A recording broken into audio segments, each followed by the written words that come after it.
Avez-vous déjà pensé que la vie que vous appelez réelle ne se déroule peut-être pas simplement lorsque vous êtes éveillé? La science nous apprend que, dans l'obscurité du sommeil, le cerveau traite les souvenirs, répare le corps et crée des connexions invisibles.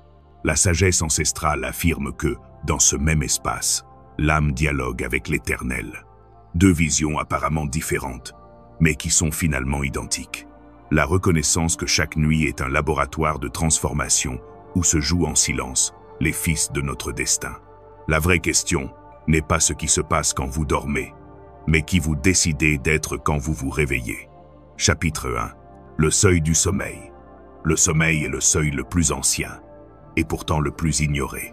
Chaque nuit, nous le franchissons comme des voyageurs ordinaires, croyant qu'il s'agit d'une simple pause biologique, d'un besoin physiologique, qui nous pousse à fermer les yeux pour récupérer l'énergie dépensée pendant la journée. La plupart des gens ignorent que ce sombre portail est aussi une frontière vibrante, une ligne invisible séparant l'ordinaire de l'extraordinaire. La science moderne confirme que pendant le sommeil, l'esprit ne se repose pas du tout. Les neurones s'activent selon des schémas complexes, les souvenirs se réorganisent, le corps se régénère et les émotions s'intègrent. Les neurosciences le décrivent comme un processus de consolidation et de réparation, mais les traditions spirituelles l'appelaient bien avant avec un autre vocabulaire. Elles l'appelaient le sanctuaire, l'atelier des dieux, la demeure où l'âme se souvient de ce que le corps oublie. Pensez-y. Ce que vous appelez l'inconscient traite plus de choses en une seconde que votre esprit éveillé ne peut en supporter en une heure. Il n'y a pas de filtre rationnel, pas de jugement, pas de limite. C'est un océan de symboles où le réel et l'imaginaire s'entremêlent. Un terreau fertile qui répond à la moindre intention. Ce terreau est votre meilleur allié, même si vous le traitez rarement comme tel. Chaque nuit, juste avant de s'endormir, on atteint la limite de ce territoire. C'est le moment où la pensée consciente s'estompe et où un espace liminal apparaît, ni sommeil ni éveil, un couloir mystérieux où l'esprit est plus réceptif que jamais. Les psychologues appellent cela l'état hypnagogique. Les anciens l'appelaient le seuil. C'est là que la véritable magie opère, car ce que vous semez à cet instant précis germera au plus profond de votre être. Le sommeil n'est pas une évasion, c'est une invitation. Ce n'est pas une perte de temps. C'est du temps dans sa forme la plus généreuse. Chaque nuit, la porte s'ouvre sur un laboratoire de transformation qui œuvre en silence. Et vous décidez si vous franchissez ce seuil en marcheur inconscient ou en alchimiste éveillé. Pour mieux comprendre ce mystère, je voudrais vous raconter une histoire. Ce n'est pas un mythe perdu ni une fable inventée au hasard, mais un récit symbolique qui englobe la vérité que la psychologie et la spiritualité répètent sous des noms différents. Passons à autre chose. Mais d'abord, si vous sentez que cela résonne en vous, vous trouverez le premier lien dans la description avec plus de matériel métaphysique que vous adorerez. Il était une fois un jeune homme nommé Élie, apprenti architecte dans une ville où les tours de pierre rivalisaient avec les étoiles pour conquérir le ciel. Élie travaillait le jour sur les plans d'autrui, copiant les lignes et les mesures qui ne provenaient pas de sa propre inspiration, mais de ce que ses maîtres lui imposaient. Son cœur, cependant, aspirait à quelque chose de plus. Ériger un édifice non pas fait uniquement de pierre, mais doté d'un but. Chaque nuit, épuisé, Élias grimpait sur le toit de sa maison et contemplait la lune se refléter dans les eaux du fleuve.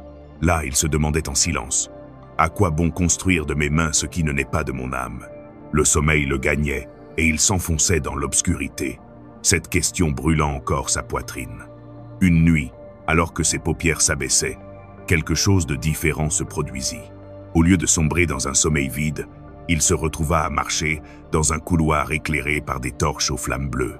L'air vibrait comme si chaque pierre de la pièce respirait. Devant lui se dressait une porte gigantesque, sculptée dans du bois vivant, qui semblait battre avec la même force que son cœur. À son contact, la porte s'ouvrit sans résistance. À l'intérieur, une voix grave lui parla. « Tu as atteint le seuil, le lieu où la forme se crée avant la naissance. Ici, ni la gravité, ni la logique n'existent. Ici, les pensées sont matière, et ce que tu imagines prend forme. » Élias regarda autour de lui et réalisa qu'il n'était pas dans un rêve ordinaire. Il se trouvait dans un atelier invisible. un espace où des colonnes s'élevaient d'un geste et des dômes émergeaient d'une simple parole. Fasciné, il commença à construire avec la puissance de ses idées. Des tours qui reflétaient la lumière comme des miroirs de cristal, des escaliers qui montaient vers des cieux sans limite, des arches qui résonnaient de mélodies invisibles. Il passa ce qui lui sembla une éternité à concevoir ce temple impossible, jusqu'à ce que la voix lui parle à nouveau. Chaque nuit, tu franchiras ce seuil. Mais souviens-toi, ce que tu construis ici n'est pas un fantasme. C'est la graine de ce qui germera dans ta vie éveillée. Tes pensées en ce lieu sont les plans que l'univers gravera dans la pierre, dans le temps et dans la chair. Elias se réveilla à l'aube, le cœur battant. Il pensait avoir rêvé. Mais lorsqu'il prit ses outils de dessin, quelque chose d'extraordinaire se produisit. Ses mains commencèrent à tracer des lignes qu'il n'avait jamais étudiées auparavant, de nouvelles formes qui semblaient venues d'une autre dimension. Ses professeurs furent émerveillés. Les dessins d'Elias possédaient une beauté et une harmonie que personne en ville n'avait jamais vues. Au fil des mois, ces plans se transformèrent en bâtiments. Et ces bâtiments devinrent les symboles d'une nouvelle architecture alliant utilité et esprit. On les appelait « temples vivants », car, en y pénétrant, on ressentait paix, inspiration et clarté. Élie savait la vérité. Il ne les avait pas conçus seulement éveillés, mais à ce seuil secret où l'esprit endormi dialogue avec l'Éternel. Élie est une métaphore pour nous tous. Chacun, consciemment ou inconsciemment, franchit ce seuil chaque nuit. La différence réside dans la manière dont nous le faisons, en promeneur distrait ou en architecte de notre destin. La psychologie moderne le confirme. Dans l'état hypnagogique, juste avant le sommeil profond, l'esprit devient extraordinairement flexible. Les images, les phrases et les émotions que nous déposons à ce moment-là sont enregistrées dans les circuits neuronaux avec une force que l'état de veille ne peut atteindre. C'est comme semer des graines dans un sol humide et fertile. C'est pourquoi de nombreuses cultures nous ont appris à prier, à méditer ou à affirmer juste avant de dormir. Ce n'était pas de la superstition, mais une connaissance intuitive que la science commence seulement à démontrer. Elias nous rappelle que la frontière entre l'éveil et le sommeil n'est pas un abîme obscur, mais une porte.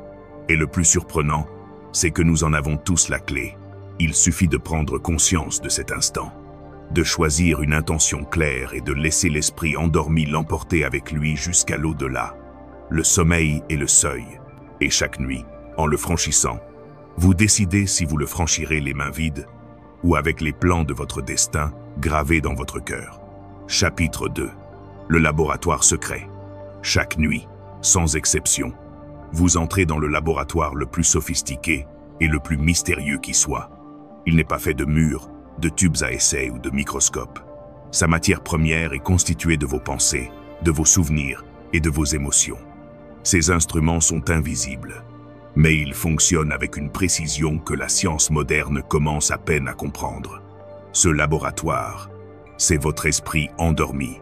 Pendant le sommeil, les neuroscientifiques ont découvert que votre cerveau se comporte comme un alchimiste. Il traite des fragments d'expérience, relie des idées lointaines, réorganise les souvenirs et élimine les résidus émotionnels. Pendant le sommeil, des zones cérébrales silencieuses à l'état de veille s'activent et des connexions inédites se créent, ce qui explique pourquoi vous vous réveillez si souvent avec des solutions inattendues ou des idées brillantes que vous n'auriez jamais imaginées consciemment. Ce n'est pas de la magie, même si on le sent. C'est de la pure neuroscience. L'hippocampe et le cortex préfrontal collaborent silencieusement, tissant souvenirs et apprentissage. Mais au-delà de l'explication biologique, les traditions spirituelles l'ont toujours su. Le sommeil est un laboratoire sacré où se distillent les essences de la vie, où le chaos de l'expérience devient sagesse et où les graines de l'intention germent sans entrave. Pensez à ces moments où vous vous êtes endormi avec une inquiétude intense et où, au réveil, le fardeau vous a semblé plus léger, ou même où vous avez trouvé la réponse que vous cherchiez. Ce soulagement n'est pas le fruit du hasard. Il est le fruit du travail silencieux de votre laboratoire intérieur. Là, à mesure que votre ego se dissout, les éléments qui semblaient incompatibles trouvent leur place. Mais ce laboratoire ne se contente pas de réparer et d'organiser. Il crée, et aussi. Il est capable de concevoir des chemins que vous n'avez pas encore empruntés, des solutions qui n'existent pas encore, Des visions qui peuvent devenir réalité si vous osez les admettre. Pour mieux comprendre cela, laissez-moi vous raconter l'histoire d'un homme qui a découvert, presque par accident, comment accéder au pouvoir créatif de ce laboratoire invisible. Dans une ville portuaire où arrivaient des navires chargés d'épices et de tissus, vivait un médecin nommé Adrian. C'était un homme dévoué, réputé pour sa discipline et la rigueur de sa science. Il passait des journées entières à examiner des manuscrits, à classer des plantes et à analyser des symptômes. Cependant, une énigme le tourmentait. Une maladie inconnue se propageait parmi les habitants de la ville et aucun de ses traitements ne semblait efficace. Adrian était obsédé. Il ne pouvait accepter que ses connaissances durement acquises ne suffisent pas. Il passait des nuits entières sans sommeil, entouré de lampes à huile et de piles de notes, à chercher une réponse qui lui échappait toujours. Son corps s'affaiblissait et son esprit s'épuisait. Un matin, au bord de l'effondrement, il décida d'abandonner pour la première fois. Il laissa les lampes éteintes et se laissa tomber dans son lit, sans rien attendre. La fatigue l'envahissant, il pensa désespérément. « J'espère que mes rêves m'apporteront les réponses que je ne trouve pas à l'état éveillé. » Ce fut la dernière chose qu'il dit avant de sombrer dans un profond sommeil. Dans ce rêve, il se retrouva à traverser un immense laboratoire, plus grand que tous les bâtiments qu'il avait jamais vus. Il n'y avait ni mur ni plafond, seulement d'interminables tables sur lesquelles s'empilaient des bocaux lumineux, chacun contenant un fragment de son expérience passée. Patients, livres, conversations, découvertes oubliées. Une voix douce mais ferme résonna dans l'air. « Ici, nous conservons tout ce que vous avez vu, lu et ressenti. Rien ne se perd ici. Tout attend d'être combiné pour créer la formule idéale. » Adrian commença à explorer ce lieu fascinant. Ses pas le conduisirent vers un coin où deux bocaux brillaient de mille feux. L'un contenait l'image d'une plante sauvage qu'il avait vue enfant et que sa grand-mère utilisait pour soulager la fièvre. L'autre contenait une note oubliée, extraite d'un ancien traité de médecine, qui parlait d'une substance amère purifiant le sang. Il n'avait jamais reconstitué ses souvenirs auparavant, mais dans le laboratoire du sommeil, il s'illuminait comme les pièces d'un même puzzle. Poussé par une certitude inexplicable, Adrian prit les deux fioles et les mélangea dans un récipient vide. Le liquide obtenu brillait d'un éclat doré, puis la voix reprit « Ce que vous créez ici n'est pas une fantaisie, c'est la graine d'une vérité qui attend d'être reconnue dans la vie éveillée. » À son réveil, Adrian sentit une vive brûlure en lui. Il se souvint de chaque détail du rêve et, bien que cela lui parût absurde, il décida d'essayer la combinaison qu'il avait vue. Il prépara une infusion avec la plante sauvage et y ajouta la substance décrite dans l'ancien traité. Avec précaution, il administra le mélange à un patient. À sa grande surprise, les symptômes commencèrent à disparaître. Les jours suivants, il perfectionna la formule et l'appliqua à d'autres patients. Le résultat fut toujours le même, la guérison. Ce que la vie éveillée n'avait pas réussi à découvrir après des mois d'efforts. Le laboratoire secret du sommeil le lui avait révélé en une seule nuit. L'histoire d'Adrien n'est pas exagérée. Dans la vie réelle, d'innombrables découvertes scientifiques, œuvres d'art et solutions sont nées des rêves. Des mélodies complètes aux formules mathématiques. Le cerveau endormi n'invente pas de toutes pièces. Il relie des fragments et part pour créer de nouvelles configurations. C'est le laboratoire de la créativité, l'espace où l'impossible devient accessible. La psychologie l'explique par l'intégration de la mémoire implicite et explicite, une interaction entre des réseaux neuronaux qui communiquent différemment qu'à l'état de veille. Mais les traditions spirituelles le décrivent de manière plus poétique. Elles disent que, dans les rêves, l'esprit entre dans l'atelier où les dieux mélangent couleurs, sons et symboles pour peindre la vie humaine. Le message est clair. Chaque nuit, pendant votre sommeil, votre laboratoire intérieur travaille sans relâche. Mais il y a une différence fondamentale entre le laisser fonctionner au hasard et participer activement à son processus. Adrian a trouvé la réponse parce qu'il est entré dans le rêve avec une intention claire. Il voulait trouver la solution, même s'il ne savait pas comment. Cette intention a été la clé qui a ouvert la porte du laboratoire. Vous aussi, vous pouvez le faire. Reconnaissez simplement que le sommeil n'est pas seulement un moment de repos, mais un espace fertile où vos questions, vos désirs et vos doutes peuvent trouver des réponses. Si vous vous couchez avec une intention claire, Plantez cette graine dans votre esprit avant de dormir. Non pas comme un souhait anxieux, mais comme une déclaration confiante. Mon laboratoire intérieur travaille pour moi pendant que je me repose. Le sommeil est un laboratoire secret. Chaque nuit, vous le traversez. La question est, y entrez-vous en observateur distrait ou en alchimiste conscient? La différence ne réside pas dans la nature du rêve, mais dans la façon dont vous choisissez de vous y rapporter. Chapitre 3. Le langage des ombres. Chaque être humain parle deux langages, celui de l'éveil et celui du rêve. Le premier est logique, linéaire, fondé sur des mots, des concepts et des structures. Le second est celui de l'esprit endormi, qui ne s'exprime pas par des phrases rationnelles, mais plutôt par des images, des vibrations, des métaphores et des symboles. C'est un langage beaucoup plus ancien, que votre inconscient comprend parfaitement, même si votre conscient le comprend à peine. Quand vous rêvez, vous ne pensez pas en paragraphes. Votre inconscient parle en scène. Une porte qui s'ouvre, une rivière qui déborde, un miroir qui se brise. Chacun de ces éléments est un message codé que votre esprit éveillé ignore souvent, car il ne le comprend pas immédiatement. Pourtant, c'est dans ce langage que réside la clé des transformations les plus profondes. La psychologie moderne le reconnaît. Carl Jung a appelé ce système de symboles le langage de l'inconscient et a expliqué qu'il contient des archétypes universels partagés par toute l'humanité.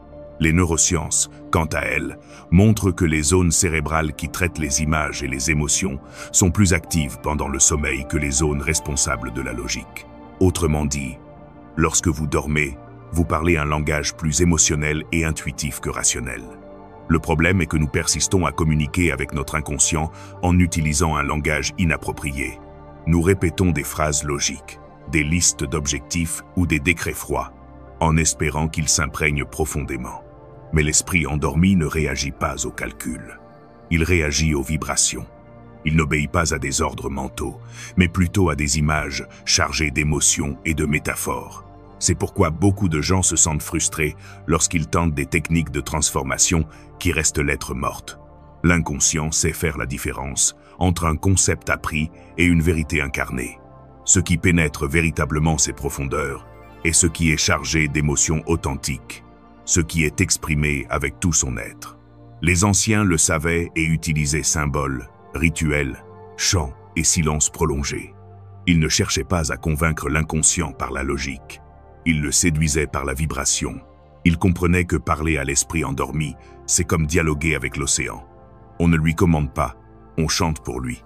Pour illustrer ce mystère, je veux vous raconter l'histoire d'une femme qui a découvert par hasard comment fonctionne ce langage secret.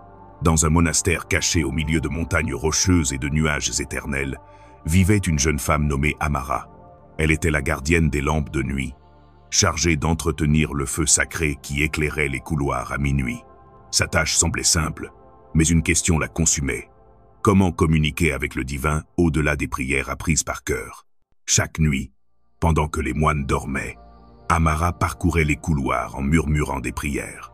Pourtant, elle sentait ses paroles s'évanouir comme de la fumée. Elle les répétait avec discipline, mais au fond d'elle-même, quelque chose lui disait qu'elle n'arrivait à rien. C'était comme parler à un ciel vide. Par une nuit d'orage, alors qu'il entretenait le feu, il se réfugia dans la salle des chants interdits. Il y trouva d'anciens manuscrits couverts de poussière. Parmi eux, l'un d'eux était écrit dans une langue inconnue. Il n'en comprenait aucun mot, mais en observant les symboles, quelque chose vibra en lui. C'étaient des figures simples, des cercles, des spirales, des lignes ondulées. Bien que son esprit ne parvienne pas à les traduire, son cœur les sentait chargés de sens. Guidée par son intuition, elle commença à copier les symboles avec sa propre voix. Ce n'étaient pas des mots, mais des sons gutturaux, des vibrations qui émergeaient comme un étrange chant.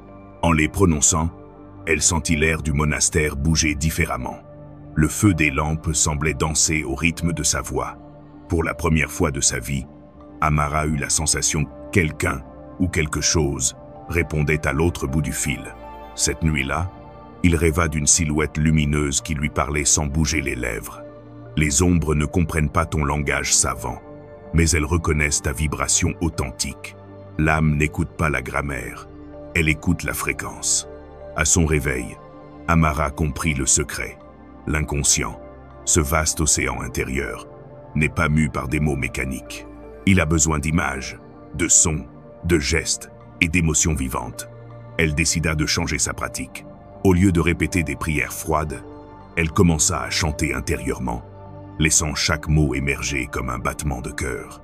Elle ajouta des images. Elle s'imagina entourée de lumière, vit des symboles briller dans son esprit, ressentit l'émotion comme un courant électrique dans son corps. L'effet fut immédiat. Non seulement elle changea, mais l'atmosphère du monastère aussi. Les moines commencèrent à faire des rêves révélateurs. Certains se réveillèrent avec des visions de clarté, d'autres avec des solutions à d'anciens problèmes. Tout commença avec la découverte d'Amara. Le véritable langage de l'inconscient est symbolique et vibratoire. L'histoire d'Amara est aussi la nôtre. Nous portons tous en nous ce monastère silencieux où nos mots semblent se perdre. Si nous répétons des affirmations comme des machines, l'esprit endormi les ignore. Mais si nous y ajoutons émotion, imagerie et vibration, quelque chose change au fondement même de notre conscience. La psychologie le confirme. L'inconscient réagit plus intensément aux stimuli multisensoriels et émotionnels qu'aux phrases abstraites.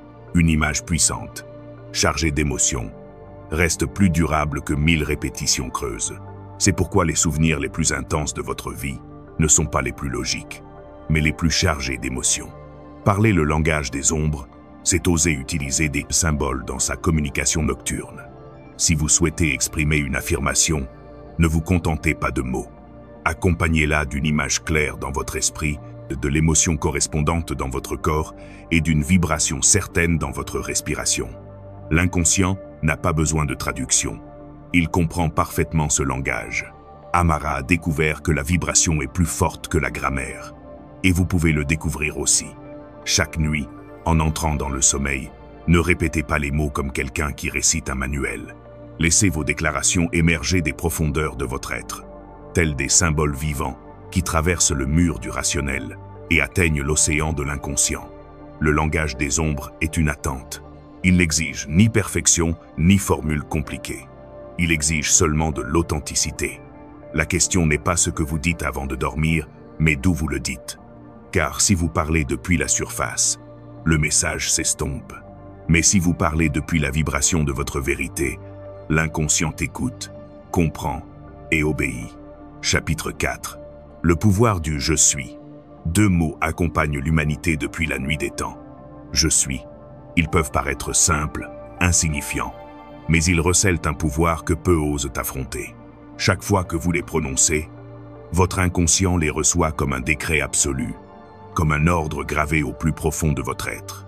La psychologie l'a clairement démontré. L'identité est au cœur de tout comportement. On ne fait pas ce qu'on fait par hasard. On le fait parce que cela reflète la façon dont on se définit. Si vous répétez constamment « je suis maladroit », votre inconscient organise vos actions pour confirmer cette affirmation. Si vous affirmez « je suis capable », votre corps, vos émotions et vos décisions s'alignent sur cette conviction. Le « je suis » est le moule dans lequel se déverse l'énergie de votre vie. Les neurosciences montrent que les affirmations identitaires ont un impact bien plus fort sur le cerveau que les affirmations externes. Dire « je veux réussir » génère moins d'activation dans les zones motivationnelles que dire « je réussis ». Le premier est un désir, le second une identité. Et l'inconscient s'efforce toujours de défendre et de confirmer l'identité. Les traditions spirituelles l'ont compris avant même tout laboratoire. Elles disaient que « je suis » est le nom secret du divin en vous. Ce n'est pas une simple affirmation, c'est un rappel que chaque être humain a le pouvoir d'invoquer ce qu'il souhaite incarner. Le prononcer sans conscience revient à en gaspiller le pouvoir. Le prononcer intentionnellement, c'est allumer un feu qui transforme la réalité. La différence entre répéter des mots et activer le pouvoir du « je suis » réside dans la conviction. L'inconscient distingue un murmure mécanique d'une déclaration incarnée. C'est pourquoi, chaque nuit, au seuil du sommeil, ces 2 mots deviennent des graines sacrées. On sème ce qu'on dit après eux. Pour comprendre comment ce pouvoir peut transformer une vie, laissez-moi vous raconter l'histoire d'un marchand qu'il a découvert dans un moment de désespoir. Dans la ville au marché sans fin, où les couleurs des tissus et les parfums des épices emplissaient l'air, vivait un homme nommé Saoul. Sa famille était connue depuis des générations comme marchand de soie, Mais avec le temps, cette richesse avait disparu. L'étal autrefois débordant de couleurs vives était désormais presque vide. Saül passait ses journées à regarder les clients s'arrêter devant les autres stands, ignorant le sien. Il se sentait invisible, vaincu. Chaque soir, il rentrait chez lui les poches vides et le cœur lourd de questions. Pourquoi ma vie est-elle devenue si stérile? Pourquoi tout m'abandonne-t-il? Secrètement, il se mit à répéter des phrases dures dans sa tête. Je suis un raté. Je suis oublié. Je suis invisible. Il ignorait que ces mots étaient des décrets auxquels son inconscient obéissait fidèlement.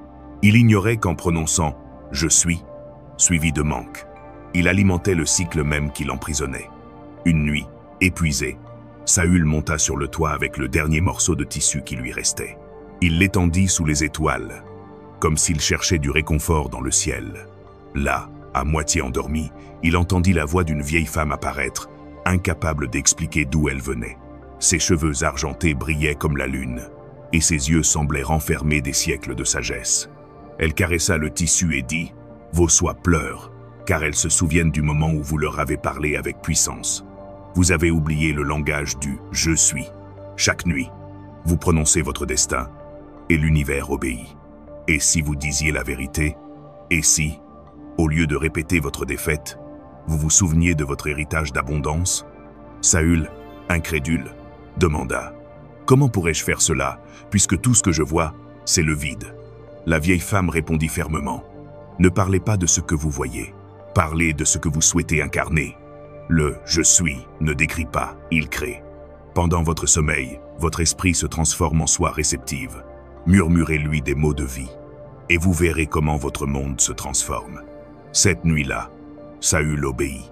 Même s'il se sentait ridicule, il ferma les yeux, posa une main sur le tissu et murmura « Je suis dans l'abondance.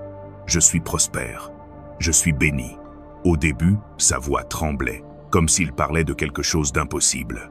Mais il répéta ces mots jusqu'à s'endormir, les lèvres pleines. Les jours suivants, quelque chose commença à changer. Ce n'était pas une magie immédiate, mais des mouvements subtils. Un ancien client revenait d'un pays lointain. Un associé oublié depuis longtemps le recherchait pour lui proposer une nouvelle affaire. Chaque soir, Saül répétait ses promesses, et chaque jour les opportunités se multipliaient. En moins d'un an, son stand devint le plus fréquenté du marché. Mais le plus important n'était pas la richesse qu'il avait recouvrée, mais sa découverte intérieure. Il réalisa que son esprit endormi était comme la soie qu'il vendait, capable d'absorber n'importe quelle couleur imprimée dessus. Et les mots « je suis » étaient les teintures qui décidaient de son destin. L'histoire de Saül révèle un principe universel. Ce que vous déclarez après « je suis » devient la trame de votre vie. La psychologie le décrit comme le pouvoir de l'image de soi, la spiritualité comme la magie de la parole créatrice. Tous deux s'accordent à dire que ce n'est pas un jeu innocent. Chaque affirmation a des conséquences. Votre inconscient ne fait pas la distinction entre ce que vous désirez et ce que vous craignez. Il n'entend que ce que vous déclarez. Par conséquent, si vous répétez chaque soir « Je suis fatigué, je suis inutile, je suis limité », vous semez les graines du manque. Mais si, même au cœur des difficultés, vous choisissez de semer « Je suis la force, je suis la clarté, je suis l'abondance », le laboratoire de votre esprit œuvrera silencieusement à manifester cette vérité. La clé réside dans la répétition consciente, accompagnée d'une émotion authentique. Il ne suffit pas de le dire, il faut le ressentir.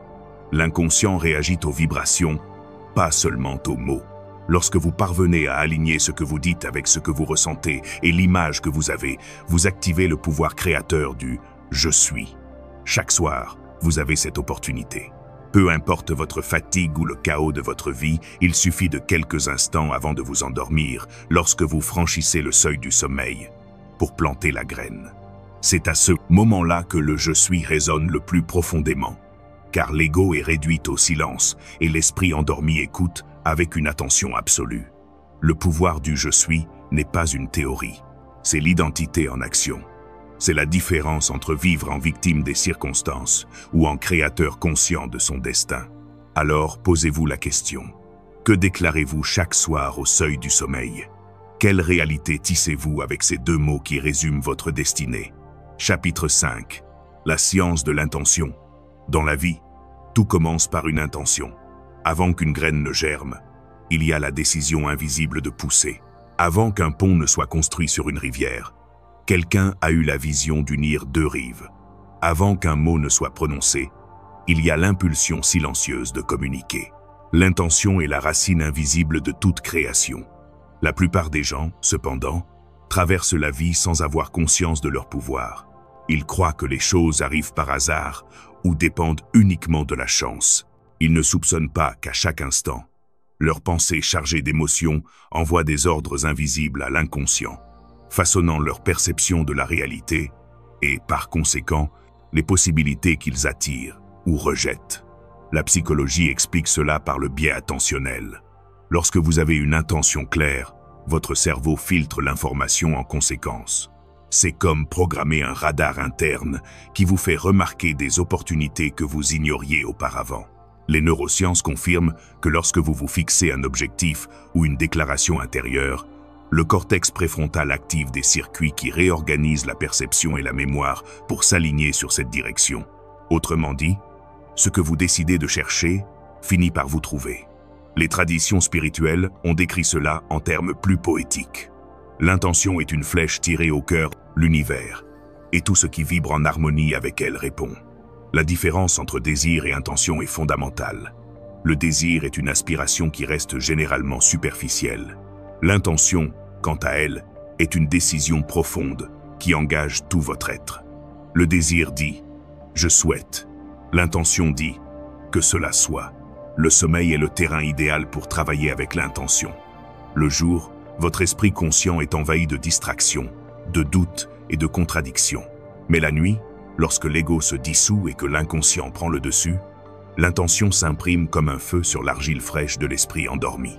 C'est pourquoi tant de cultures pratiquaient des rituels avant le coucher. Prière, affirmation, visualisation.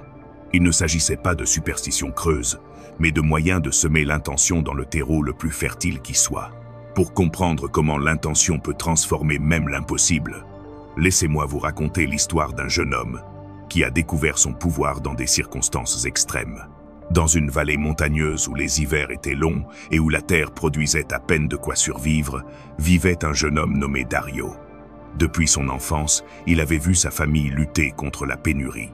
Chaque récolte était un défi, et chaque année semblait plus difficile que la précédente. Nombre de villageois se résignaient à la pauvreté. Dario, cependant, ne parvenait pas à se calmer.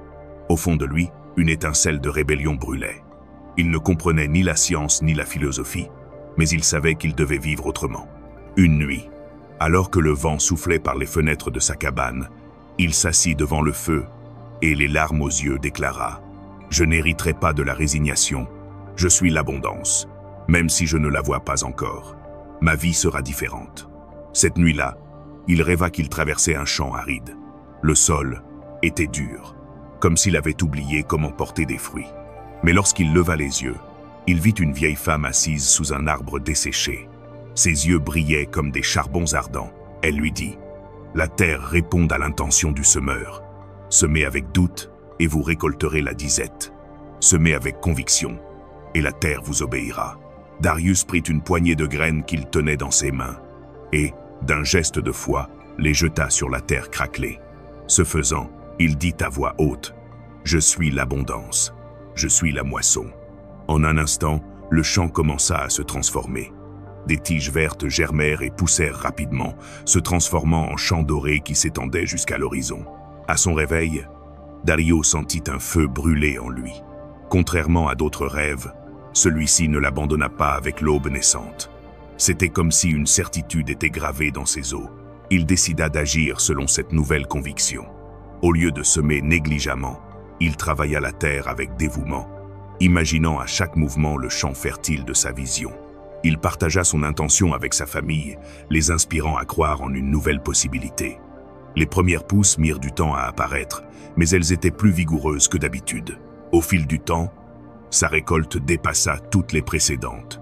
Les voisins furent stupéfaits et commencèrent à imiter ses méthodes. Mais ce qu'ils ignoraient, c'est que la véritable différence ne résidait pas dans la technique, mais dans l'intention avec laquelle Dario avait planté. Au fil des ans, cette vallée, autrefois marquée par la résignation, s'est transformée en une terre prospère, et dans le cœur de Dario demeurait la certitude de ce qu'il avait appris dans son rêve. L'intention est la force qui transforme une terre aride en un jardin fertile. L'histoire de Dario renferme une vérité profonde. L'inconscient réagit à l'intention comme la terre réagit à une graine. La différence entre ceux qui parviennent à transformer leur vie et ceux qui restent prisonniers de la répétition ne réside pas dans le hasard, mais dans la clarté et la fermeté de leur intention. La psychologie le confirme. Ceux qui ont une intention claire expérimentent un phénomène appelé attention sélective. Ils commencent inconsciemment à percevoir des ressources, des idées et des personnes qui soutiennent leur objectif. C'est comme si une porte invisible s'ouvrait en eux. Ce qui était auparavant passé inaperçu devient un signal. Mais la spiritualité ajoute quelque chose d'essentiel. L'intention non seulement organise votre perception, mais elle met aussi en mouvement des forces supérieures à vous-même. C'est comme jouer une note dans une symphonie cosmique. Tout ce qui vibre à la même fréquence réagit. Ainsi, planter une intention avant de dormir, c'est comme écrire une partition dans l'air. L'univers écoute et répond en silence. La clé est de faire la différence entre désir et intention. Le désir est souvent teinté de doute. Je veux, mais je ne sais pas si je peux. L'intention est une pure décision. Je le suis, même si je ne le vois pas encore. Une intention authentique ne dépend pas de preuves extérieures. C'est une déclaration qui ordonne à votre esprit et à l'univers de s'aligner sur elle. Chaque soir, en vous endormant, vous avez l'occasion de planter cette flèche invisible. Nul besoin de rituels compliqués ni de formules rigides. Calmez simplement votre esprit. Ressentez clairement ce que vous choisissez d'incarner et déclarez-le comme une vérité présente. Ne dites pas « je veux l'abondance ». Déclarez « je suis l'abondance ». Ne dites pas « j'aimerais être en bonne santé ». Déclarez « je suis la santé ». Et dormez en ayant confiance que votre laboratoire intérieur travaillera à donner forme à cette intention. La science de l'intention n'est pas un mystère caché. C'est l'union de la psychologie, des neurosciences et de la spiritualité. C'est reconnaître que vos pensées ne sont pas que du bruit, mais des flèches pointant vers des destinations possibles. Et que chaque nuit, en franchissant le seuil du sommeil, vous tenez entre vos mains l'arc le plus puissant. Alors demandez-vous, quelle flèche décochez-vous chaque nuit? Où dirigez-vous la science de votre intention? La réponse réside dans vos mots, vos images et vos émotions. L'inconscient écoute avec une attention absolue, attendant vos ordres. L'intention est la graine, le rêve est le sol, et la vie est la récolte. Ce que vous semez avec conviction dans l'obscurité fleurit avec force à l'aube. Chapitre 6. Le temps malléable. Le temps semble être la chaîne la plus rigide de l'existence. Nous le mesurons avec des horloges. Le fragmentons en minutes et en heures. Le traitons comme un fleuve qui coule dans une seule direction. Pourtant, lorsque vous fermez les yeux et vous endormez, cette chaîne se brise. La nuit, le temps se transforme en argile. Il s'étire, se contracte, se fragmente, se multiplie. Vous est-il déjà arrivé de vous réveiller d'un rêve qui semblait durer une éternité pour découvrir que seulement quelques minutes s'étaient écoulées? Ou de fermer les yeux et, en un instant, de vous retrouver au matin, comme si les heures s'étaient envolées. Ces expériences nous montrent que le temps n'est pas aussi solide qu'on le croit, mais plutôt une perception façonnée par la conscience. Les neurosciences le confirment. Pendant le sommeil paradoxal, le cerveau traite l'information beaucoup plus rapidement qu'à l'état de veille. Ce qui nécessiterait des semaines de réflexion à l'état éveillé peut être résolu en quelques minutes dans les rêves. C'est pourquoi, tout au long de l'histoire, artistes, scientifiques et visionnaires ont reçu en rêve des idées qui semblaient condenser des années de travail en un instant de révélation. Les traditions spirituelles en parlaient autrement. Elles disaient que dans le sommeil, on entre dans le temps de l'âme, où passé, présent et futur coexistent comme les pages ouvertes d'un même livre. Dans cet espace, on peut lire ce qui n'est pas encore arrivé ou réécrire ce qui semblait immuable. Le temps cesse d'être un tyran et devient matière malléable, disponible à notre intention. Comprendre la malléabilité du temps dans les rêves modifie notre perception du temps à l'état d'éveil.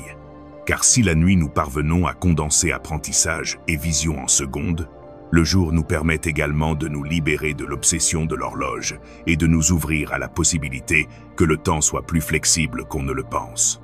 Pour mieux comprendre cela, laissez-moi vous raconter l'histoire d'un peintre qui a découvert, à travers ses rêves, qu'une seule nuit pouvait contenir des années de création. Il s'appelait Raphaël et vivait dans un petit village côtier où la mer s'écrasait contre les rochers avec la force des siècles. C'était un peintre passionné, mais il était frustré. Ses journées étaient remplies de commandes insignifiantes qui lui laissaient peu de temps pour son art véritable. Les fresques murales qu'il peignait dans les maisons du village lui payaient sa vie, mais elles éteignaient peu à peu sa flamme intérieure. Raphaël rêvait de créer une œuvre qui exprime l'âme de son peuple, une œuvre qui transcende le temps. Mais il répétait toujours la même excuse. « Je n'ai pas assez d'heures. Le jour me file entre les doigts comme de l'eau. » Cette phrase le poursuivait chaque nuit comme une malédiction. Un matin, après avoir travaillé sans relâche, il s'endormit devant une toile vierge. Et puis, quelque chose d'extraordinaire se produisit. Dans son rêve, il se retrouva dans un immense atelier, illuminé par une lumière dorée qui ne semblait provenir d'aucune lampe. L'air vibrait d'un silence créatif. Devant lui se trouvaient des dizaines de toiles, et ses mains se mirent à bouger avec une rapidité étonnante. Il peignait sans effort, comme si chaque trait était déjà gravé dans sa mémoire. Visages, paysages, scènes entières apparaissaient avec une clarté parfaite. Ce qui lui aurait pris des semaines éveillées se déroulait en quelques minutes dans ce rêve. La sensation était celle d'une liberté absolue. Le temps s'étendait et se contractait au gré des besoins de son esprit. Raphaël a travaillé pendant ce qui lui a semblé des années. Il a créé des galeries entières d'œuvres, exploré différents styles et capturé des émotions qu'il n'avait jamais pu exprimer auparavant. Chaque tableau semblait jaillir d'une source inépuisable d'inspiration. Finalement, épuisé mais comblé, il s'assit devant le dernier tableau. Une fresque gigantesque où l'histoire de son peuple était représentée comme un fleuve de couleurs unissant les générations. Une voix résonna dans l'air. Le temps n'est pas ton ennemi, il est ton argile. Ce que tu crées ici peut s'épanouir dans l'éveil. Raphaël se réveilla en sursaut. Le soleil commençait à peine à poindre à l'horizon. Il courut à son atelier et, sans réfléchir, se mit à peindre. À sa grande surprise, ses mains reproduisirent avec aisance ce qu'il avait vu en rêve. En quelques jours seulement, il réalisa la fresque dont il rêvait depuis une éternité. Toute la ville fut émue par l'œuvre. On disait que ce n'était pas une simple fresque, mais un miroir dans lequel chacun se reconnaissait. Raphaël avait découvert qu'une seule nuit pouvait contenir une éternité, et que le temps n'était pas une excuse, mais un outil. L'histoire de Raphaël nous enseigne une leçon profonde. Le temps dans les rêves est éloquent, car il révèle ce que nous préférons ignorer pendant la veille. Notre relation au temps dépend de la façon dont nous le percevons. Quand nous pensons ne pas en avoir assez, nous vivons enchaînés à l'horloge. Mais quand nous comprenons que le temps est malléable, un espace d'abondance s'ouvre où tout est possible. La psychologie moderne évoque ce phénomène en termes de perception subjective du temps. Dans les états de flow, par exemple, nous avons l'impression que le temps s'écoule, car nous sommes tellement absorbés par ce que nous faisons que notre cerveau cesse de le mesurer normalement. Pendant le sommeil, ce phénomène est amplifié. L'inconscient traite les expériences à une telle vitesse que la perception du temps est complètement déformée. Les traditions spirituelles le formulent autrement. Dans un rêve, on boit à la rivière où le passé et le futur se rencontrent. Et si cela peut paraître poétique, en pratique, cela signifie que vous pouvez planter des intentions dans cet espace et laisser votre esprit les exploiter sans les contraintes d'un calendrier. Imaginez un instant que chaque nuit vous puissiez vivre une année d'apprentissage, de pratique et de création. Imaginez que votre inconscient devienne une académie nocturne où vous répétez, explorez et expérimentez. Peu importe que quelques heures seulement se soient écoulées à votre réveil. Ce que vous avez vécu dans le rêve devient une expérience réelle, car le cerveau ne fait pas la distinction entre ce qui est vécu physiquement et ce qui est intensément imaginé. Raphaël a découvert que le temps est un outil, pas une barrière. Et vous pouvez le découvrir aussi. Chaque fois que vous dites « je n'ai pas le temps », rappelez-vous qu'en une seule nuit, votre esprit peut travailler plus vite que des semaines d'efforts conscients. Le sommeil est un don qui multiplie les heures et fait du temps la matière la plus docile de l'univers. Le temps malléable ne signifie pas ignorer la réalité des horloges, mais plutôt reconnaître que votre conscience a plus de pouvoir sur votre perception du temps que vous ne le pensez. Fixez-vous des intentions avant de dormir. Franchissez le seuil avec confiance et laissez votre inconscient condenser apprentissage et création dans cet espace où le temps n'obéit pas aux lois humaines.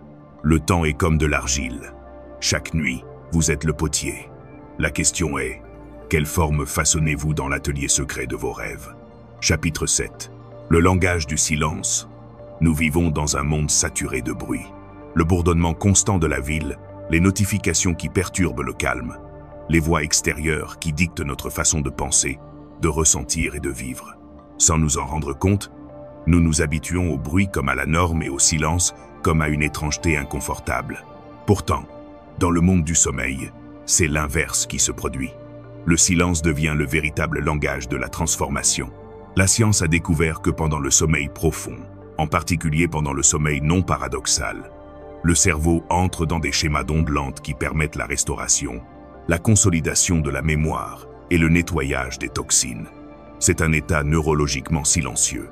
Moins de stimuli externes, moins de bruit cognitif, plus d'espace pour la réparation. Le silence est, littéralement, un remède pour l'esprit. Les traditions spirituelles l'ont toujours perçu. Elles disent que le silence est le langage de l'éternel, le son par lequel le divin s'exprime. Dans cet espace sans mots, les vérités les plus profondes se transmettent sans besoin d'explication. C'est là que l'âme comprend ce que l'esprit éveillé ne pourrait jamais traduire. Mais la plupart d'entre nous craignent le silence. Nous le remplissons de mots, de distractions et de pensées répétitives. Nous ne supportons pas d'être seuls avec nous-mêmes. Et pourtant, dans le sommeil, nous finissons tous par nous abandonner au silence, ne serait-ce que pour quelques heures. Curieusement, ce silence nocturne n'est pas vide. Il est fertile. Il contient la vibration pure de qui nous sommes au-delà du bruit. Apprendre à écouter ce langage est un art. Car dans le silence, l'inconscient travaille sans résistance. Là, nul besoin de crier des intentions ni de répéter des phrases interminables. Il suffit de retenir une image claire et de laisser le silence l'amplifier. C'est comme jeter une graine dans une vallée où l'écho la multiplie à l'infini. Pour illustrer ce mystère, laissez-moi vous raconter l'histoire d'un groupe de moines qui ont découvert dans le silence une porte vers le pouvoir créatif le plus profond. Dans un monastère caché dans les montagnes enneigées, vivaient des moines connus non pour leurs paroles, mais pour leur silence. Leur pratique ne consistait pas en de longues prières ou des chants élaborés, mais plutôt à cultiver un silence absolu pendant la nuit. Parmi eux se trouvait un jeune novice nommé Kiran, d'un naturel agité. Le silence lui était insupportable. Chaque fois que les moines se réunissaient au coucher du soleil, assis en cercle sous la faible lumière des lampes, Kiran se tordait intérieurement. Son esprit était envahi de pensées chaotiques, liste de choses à faire, souvenirs inutiles, angoisses futiles. Un soir, n'en pouvant plus, il interrompit le cercle et demanda au professeur « À quoi sert ce silence? Je n'entends rien, je n'apprends rien. C'est comme perdre mon temps. » Le maître, un homme âgé au regard serein, répondit calmement « Le silence n'est pas l'absence de son, c'est l'espace où l'univers parle. Mais tant que vous remplirez cet espace de vos bruits intérieurs, vous n'entendrez rien. Apprenez à être calme intérieurement, et vous découvrirez que le silence a sa propre voix. » Kiran ne comprit pas immédiatement. Mais ce soir-là, en se couchant, elle se souvint des paroles du maître et décida d'essayer. Au lieu de lutter contre ses pensées, elle les laissa passer comme des nuages dans le ciel. Elle ne les suivit pas, ne les repoussa pas. Peu à peu, quelque chose d'étrange se produisit. Le bruit mental commença à s'estomper. Un profond silence s'installa, non seulement dans la pièce, mais en elle. Dans ce silence, Kiran fit un rêve révélateur. Elle se retrouva dans une caverne obscure, éclairée seulement par une lueur lointaine. En avançant, elle découvrit que cette lueur provenait d'une source d'eau cristalline. Il n'y avait ni parole, ni chant, seulement le son de l'eau qui tombait au rythme parfait. Et dans ce simple son, elle comprit mieux que dans tous les livres qu'elle avait lus. Le silence n'était pas le vide, mais la plénitude. À son réveil, il ressentit une paix inconnue. Il retourna au cercle des moines, et pour la première fois, il ne ressentit plus d'agitation. Il découvrit que dans ce silence partagé, Une force invisible unissait leur souffle, leur cœur et leurs âmes. C'était comme si, dans ce silence, chacun parlait un langage unique, sans mots. Au fil des mois, Kiran commença à vivre de profonds changements. Les inquiétudes qui le tourmentaient auparavant se dissipèrent plus rapidement. Son esprit était plus clair, son corps plus léger, et, plus surprenant encore, lorsqu'il exprimait ses intentions avant de se coucher, il remarqua qu'elles avaient plus de force lorsqu'il les exprimait dans un profond silence que lorsqu'il essayait de les répéter compulsivement. Il avait découvert le secret des moines. Le silence amplifie la vérité. Ce que Kiran a appris est quelque chose que vous pouvez appliquer vous aussi. Dans un monde où tout est bruit, apprendre à écouter le silence est un acte de rébellion et de pouvoir. La science le confirme. Des études montrent que quelques minutes de silence réduisent le stress, équilibrent la tension artérielle et augmentent la plasticité neuronale. Le silence est, littéralement, un remède gratuit et toujours disponible. Mais au-delà de la biologie, le silence est aussi un canal vers l'inconscient. En réduisant les bruits extérieurs et intérieurs, les intentions que vous semez sont mieux perçues dans votre laboratoire nocturne. C'est comme parler dans un théâtre vide. Chaque mot résonne plus fort. Chaque image s'imprime avec plus d'intensité. Les traditions spirituelles le savaient. C'est pourquoi elles recommandaient de prier en silence, de méditer dans le calme ou de rester en contemplation avant de dormir. Il ne s'agissait pas d'imposer une technique, mais plutôt d'entrer dans l'état vibratoire où l'inconscient est le plus réceptif. Le langage du silence ne requiert aucun effort. Il exige de la présence. Il ne s'agit pas d'éliminer toutes les pensées, mais plutôt de ne pas se laisser emporter par elles. Laissez le silence émerger comme un lac calme où tout se reflète clairement. Imaginez comme votre sommeil serait différent si, chaque nuit, au lieu d'être entouré par le bruit du jour, vous preniez quelques minutes pour écouter le silence. Vous pourriez franchir le seuil l'esprit clair, le cœur ouvert, et vos intentions résonner dans un espace libre de toute interférence. Chaque mot prononcé après « Je suis » serait comme une étincelle projetée dans une immense caverne, amplifiée jusqu'à devenir un feu. Le silence n'est pas vide. C'est le langage secret de l'âme.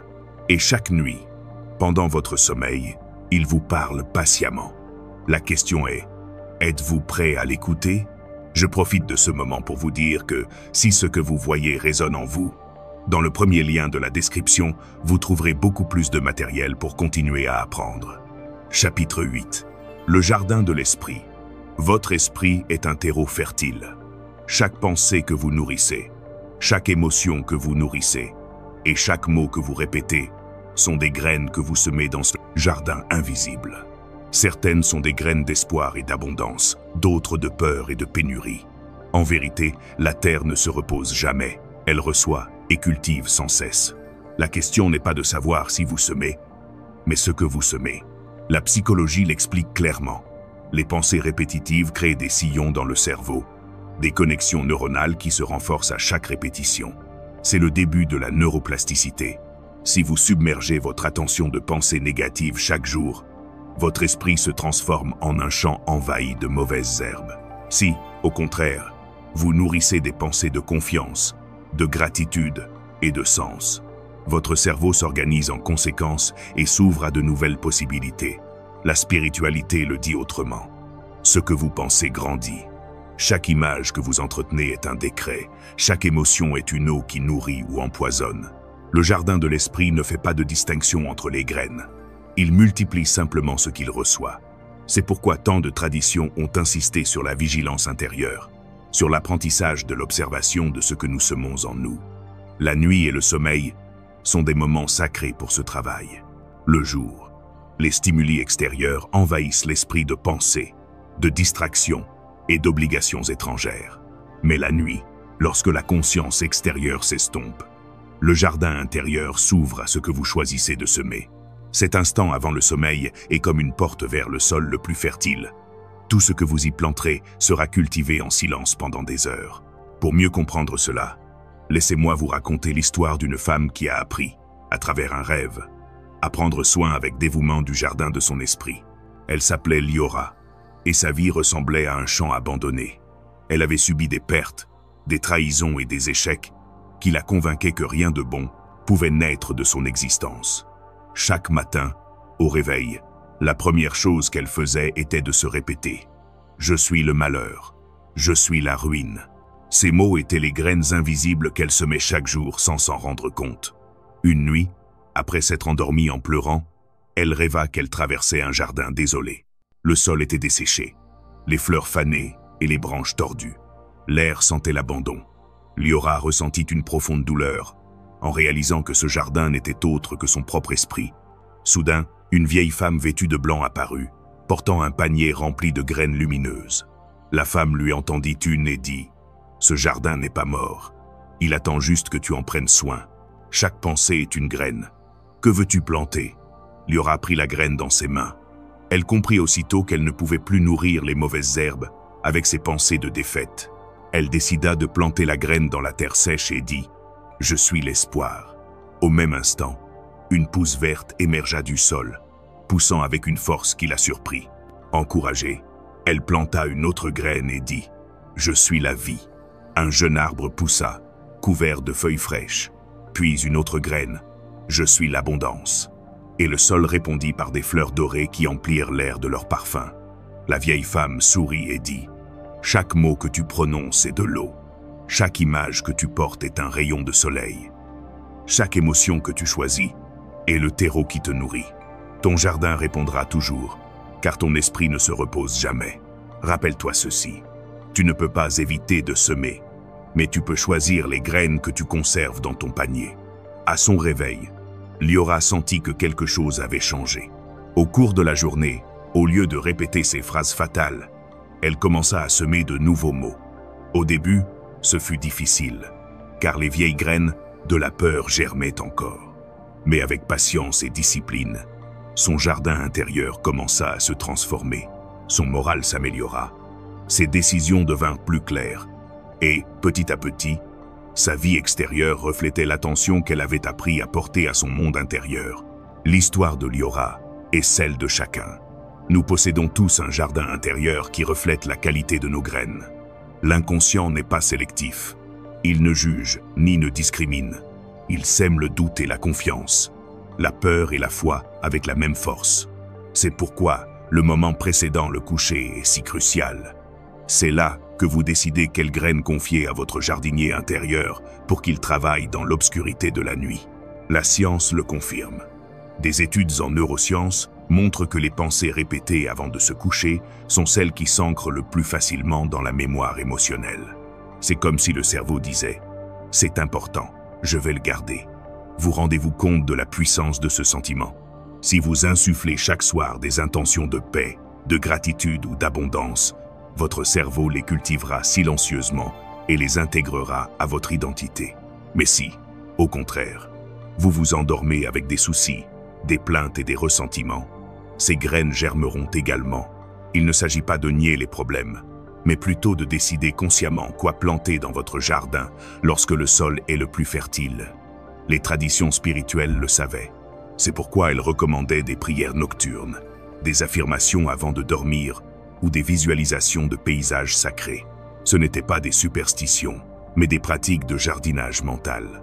L'âme comprenait que la nuit est la saison idéale pour semer et que chaque aube reflète ce que nous plantons dans l'obscurité. Et si, au lieu de laisser vos pensées devenir des mauvaises herbes, vous les choisissiez comme des graines précieuses? Et si, chaque soir avant de vous coucher, vous plantiez 3 mots sacrés comme « Je suis la paix », « Je suis la clarté », « Je suis l'amour », votre jardin intérieur se transformerait, et avec lui, tout ce que vous vivrez au réveil. Le jardin de l'esprit n'est pas seulement un lieu symbolique, il est réel. Ce que vous pensez aujourd'hui se transforme en vos décisions de demain. Ce que vous semez dans votre subconscient devient le paysage de votre vie. Vous êtes un jardinier, même sans le savoir. La question est, êtes-vous un jardinier distrait qui laisse pousser les mauvaises herbes, ou un soignant conscient qui sème avec amour? Le moment de décider n'est pas demain ni dans un mois. C'est chaque soir, lorsque vous fermez les yeux et confiez les graines de votre avenir à votre esprit endormi. N'oubliez pas, l'esprit ne se repose jamais. Il cultive sans cesse. C'est vous qui choisissez la récolte que vous souhaitez. Chapitre 9. Le miroir des rêves. Chaque nuit, en fermant les yeux, Vous entrez dans un royaume où rien n'est caché. Là, dans le royaume des rêves.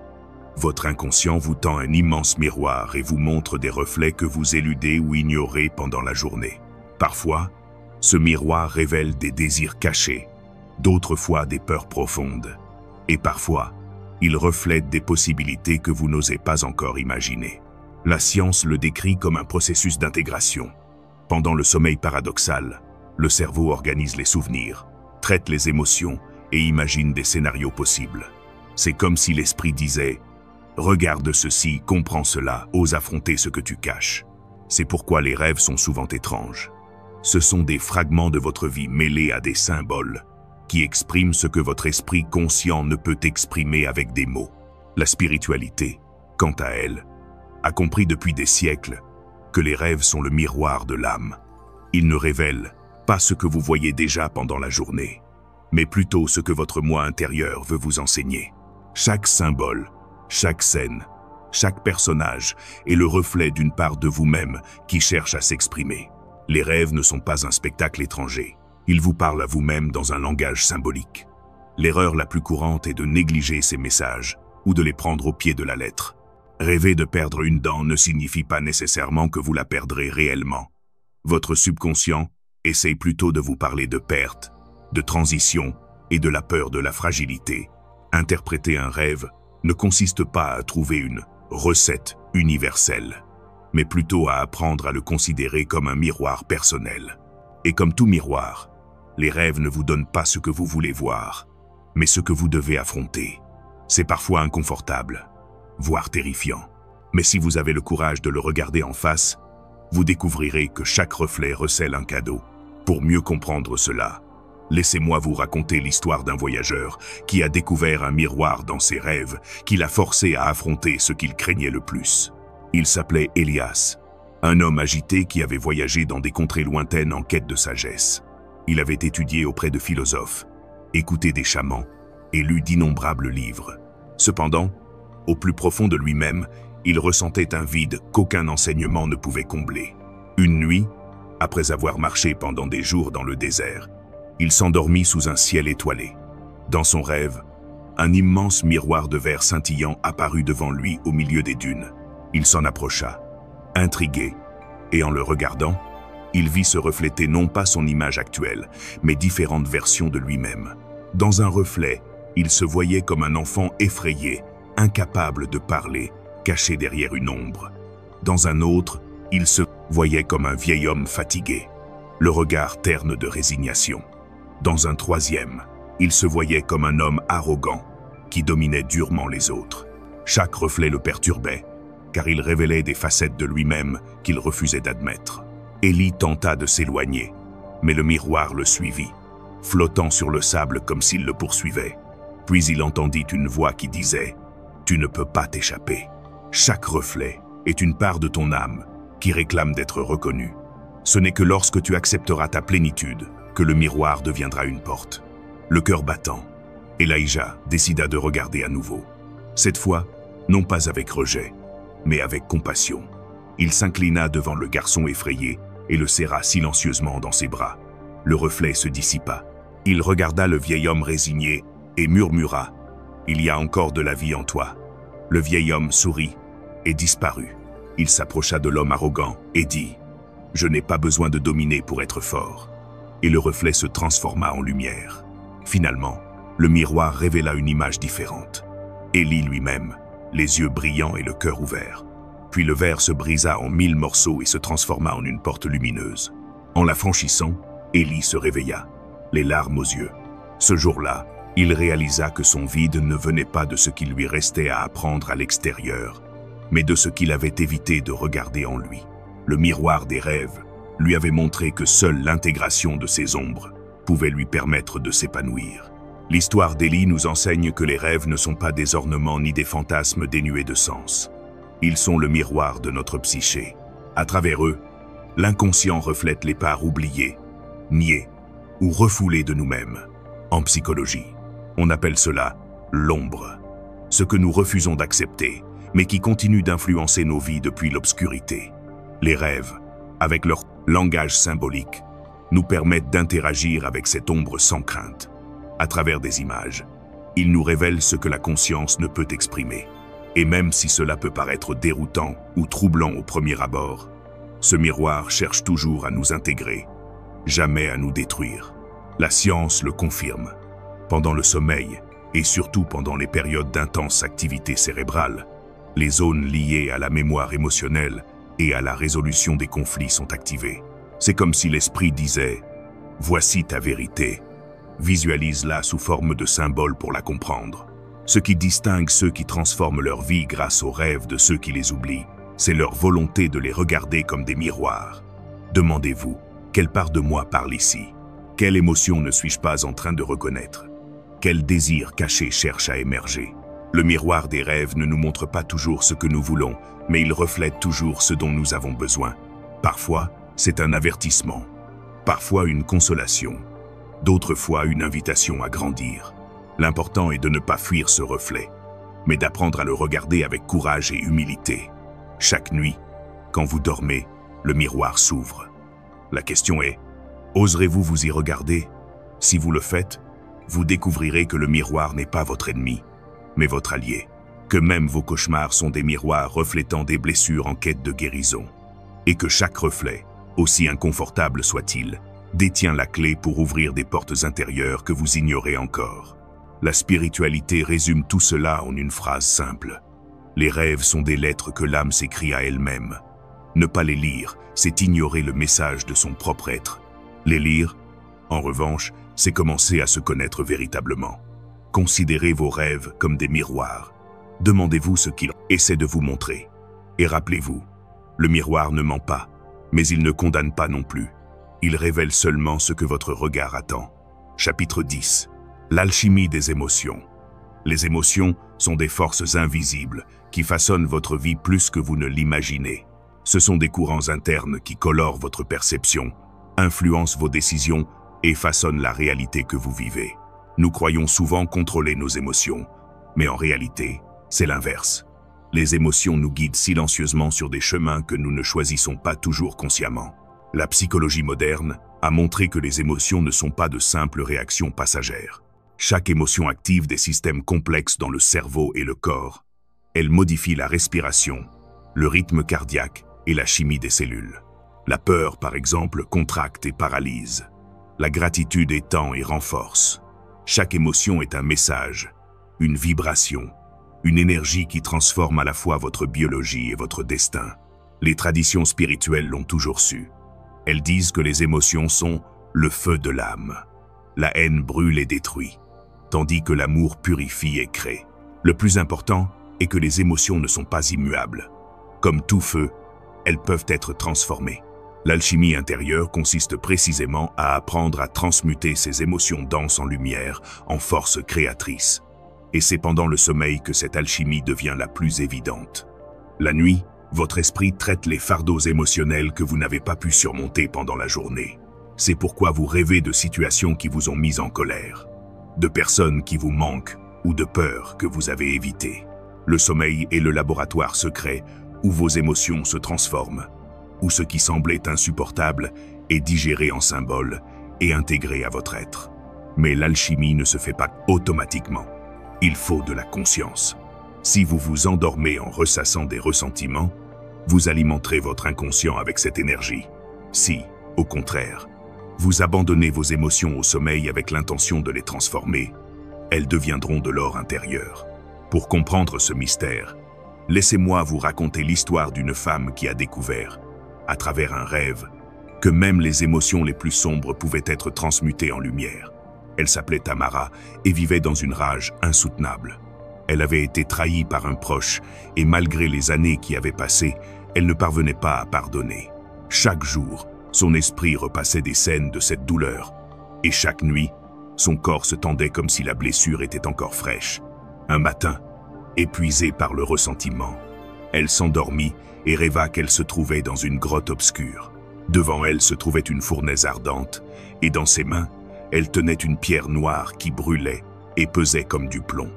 Une voix intérieure lui dit « Cette pierre est ta colère. Tu peux la porter à jamais ou la jeter au feu. » Amara hésita. Une part d'elle-même voulait lâcher prise, mais une autre part sentait que laisser sa colère s'évanouir signifiait perdre son seul lien avec sa blessure. Cependant, la pierre brûlait si fort qu'elle finit par la jeter dans le four. À cet instant, une explosion de lumière emplit la caverne. Le plomb se transforma en or liquide qui se déversa comme une rivière scintillante. La voix reprit « Le feu de l'âme ne détruit pas, il transmute. Chaque émotion, même la plus douloureuse, peut devenir une force créatrice si elle s'abandonne au feu du pardon et de la conscience. » Amara se réveilla les larmes aux yeux. Pour la première fois depuis des années, elle sentit le poids de sa colère s'alléger. Ce n'était pas un pardon immédiat ni total, mais elle comprenait qu'elle avait entamé un processus. Chaque nuit suivante, avant de s'endormir, elle imaginait jeter ses émotions lourdes, tristesse, peur, frustration, dans le four. Et chaque fois, le rêve lui montrait comment ces pierres noires se transformaient en rivières d'or. Au fil du temps, sa vie a commencé à changer. Son corps était plus léger, ses relations plus harmonieuses, sa créativité plus forte. Elle avait découvert l'art de l'alchimie intérieure, transformer les émotions sombres en lumière. Ce qu'Amara a vécu n'est pas une fable lointaine. C'est une métaphore de ce que votre esprit et votre âme font chaque nuit. Lorsque vous rêvez, votre cerveau active des zones liées aux émotions pour réorganiser et digérer ce que vous n'avez pas pu traiter à l'état d'éveil. C'est pourquoi, après un sommeil profond, vous vous réveillez souvent plus léger, même si les problèmes extérieurs restent les mêmes. Votre esprit a déjà opéré une alchimie. Il a absorbé le fardeau émotionnel et l'a transformé en compréhension ou en calme. Mais, comme toute alchimie, elle requiert une intention. Si vous choisissez de dormir avec du ressentiment, ce feu continuera de vous brûler et de vous consumer. Si, au contraire, vous choisissez d'abandonner vos émotions au sommeil, la transmutation se produit. Pour ce faire, il suffit d'agir ainsi. Avant de dormir, fermez les yeux, prenez conscience de votre émotion, remerciez-la pour le message qu'elle a apporté et abandonnez-la au feu du sommeil. Visualisez comment elle se transforme, se dissout, se transforme en or. La psychologie évoque un concept similaire lorsqu'elle décrit les techniques de restructuration cognitive ou de exposition contrôlée dans les rêves lucides. Il s'agit d'offrir à l'inconscient un nouveau cadre, un contexte où les émotions peuvent être traitées différemment. La spiritualité, avec son langage poétique, appelle cela l'alchimie, l'art de transformer le plomb en or, la douleur en sagesse, la colère en amour. Et le plus puissant, c'est que cette alchimie ne se limite pas aux rêves. Comme Amara, lorsque vous vous réveillez après avoir transformé une émotion, vous la ressentez dans votre quotidien. Vous prenez des décisions différentes, vous attirez des situations différentes, vous vibrez à une fréquence différente, car chaque émotion transmutée modifie votre champ énergétique et par conséquent, votre relation au monde.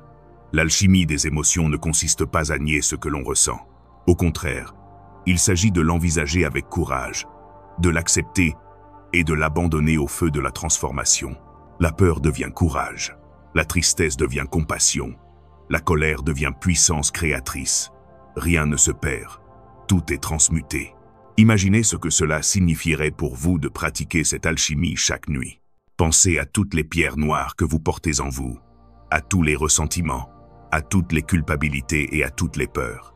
Imaginez maintenant les libérer une à une dans la fournaise du sommeil et les regarder se transformer en or. Chaque jour, vous vous réveilleriez plus léger, plus sage, plus libre. Le sommeil ne vous repose pas seulement. Il offre aussi un laboratoire secret où vos émotions trouvent leur place.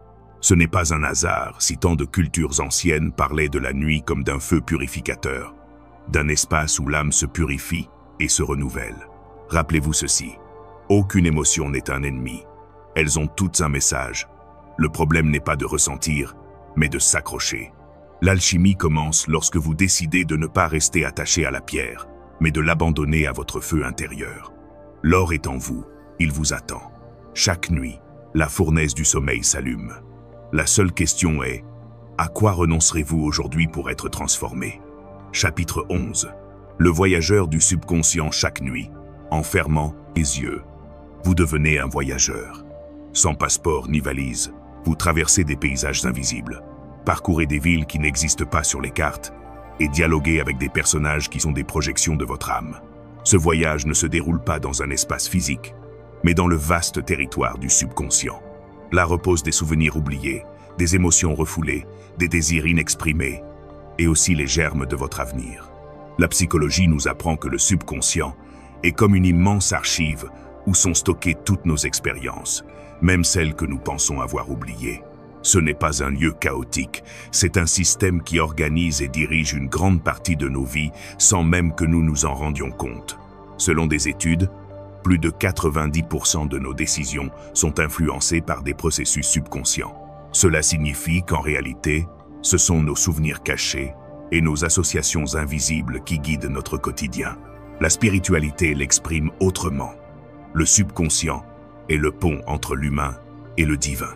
C'est le terrain où les images se transforment en réalité, où les pensées prennent forme et où l'âme dialogue avec l'éternel. Chaque nuit, pendant votre sommeil, vous devenez un voyageur qui traverse ce pont et pénètre dans des territoires que votre conscience ne peut contrôler. La clé est d'apprendre à voyager consciemment, car le subconscient ne fait pas la distinction entre fantasme et réalité. Il accepte ce qu'il reçoit et le multiplie. Si vous voyagez avec peur, vous rencontrerez des paysages de peur. Si vous voyagez avec amour, vous découvrirez des territoires de lumière. Rêver devient alors un voyage où vous choisissez l'énergie avec laquelle vous souhaitez avancer. Pour mieux comprendre ce voyage, laissez-moi vous raconter l'histoire d'un homme qui, en fouillant dans son subconscient, a découvert qu'il était possible de guider son cheminement et de transformer sa vie. Il s'appelait Dariel, un marchand qui menait une vie routinière et monotone. Chaque jour, il répétait les mêmes gestes, les mêmes chemins, les mêmes pensées. Bien que son corps fût éveillé, son esprit dormait. Une nuit, après une journée particulièrement fatigante, il rêva qu'il montait à bord d'un train étrange. Il n'y avait ni gare familière ni destinations annoncées. Les wagons étaient remplis de passagers murmurant des mots incompréhensibles. Dariel se sentait agité, mais une silhouette encapuchonnée s'approcha de lui et lui dit « C'est le train du subconscient. Tu voyages ici chaque nuit, même si tu ne t'en souviens pas. La différence, c'est qu'aujourd'hui, tu t'es réveillé en plein voyage. » Intrigué, Dariel regarda par la fenêtre du train et vit défiler des paysages déroutants, des villes en ruines, des rivières montantes, des montagnes qui respiraient comme des êtres vivants. Il comprit que chaque paysage représentait des aspects de son esprit. Une ville en ruine reflétait son désespoir, une rivière inversée sa résistance à l'écoulement, et les montagnes vivantes sa peur de l'inconnu. La silhouette encapuchonnée lui tendit une boussole lumineuse et dit « Tu ne peux pas arrêter le train, mais tu peux choisir où diriger ton regard. La boussole est ton intention. Si tu choisis de regarder avec peur, tu verras des paysages effrayants. Si tu choisis de regarder avec amour, tu découvriras des merveilles cachées. » Dariel hésita, mais décida d'essayer. Il ferma les yeux et pensa à quelque chose qui l'apaisa. Le souvenir de sa fille riant enfant. Lorsqu'il rouvrit les yeux, le paysage avait changé. Il voyait maintenant une vallée fertile, remplie de fleurs dorées ondulant au vent. Les passagers du train souriaient silencieusement, comme s'ils partageaient la même vision. Le train continua son voyage, et chaque fois que Dariel nourrissait une intention positive, le paysage se transformait. À son réveil, il ressentit une nouvelle clarté. Il comprit que, même s'il ne pouvait contrôler les rails de la vie, il pouvait choisir l'énergie avec laquelle voyager. Cette nuit marqua un avant et un après. Dariel s'est couché avec des intentions claires. Aujourd'hui, je voyage avec confiance. Aujourd'hui, je voyage avec gratitude. Aujourd'hui, je voyage avec amour. Ses rêves se sont éclaircis. Et, petit à petit, son quotidien a commencé à refléter ses voyages intérieurs. L'histoire de Dariel nous rappelle que le subconscient n'est pas un lieu chaotique où l'on pénètre sans contrôle. C'est un territoire qui répond à la boussole de notre intention. Chaque émotion que nous choisissons avant de dormir est comme un billet de train. Elle définit le type de voyage que nous vivrons cette nuit-là. La science corrobore ce point de vue. Les recherches en neurosciences montrent que les pensées avant le sommeil influencent la qualité des rêves et la façon dont le cerveau traite l'information. Pratiquer des affirmations ou des visualisations avant de se coucher n'est pas un acte naïf. C'est une façon de donner une direction au voyage subconscient. Les traditions spirituelles l'enseignaient différemment. Elles parlaient de prier avant de dormir, de planter des images sacrées ou d'invoquer les gardiens de la lumière. Il ne s'agissait pas de superstition, mais de manière symbolique d'orienter notre boussole intérieure. Le subconscient, en recevant ces images, les transforme en paysages et en expériences qui guident le voyage nocturne.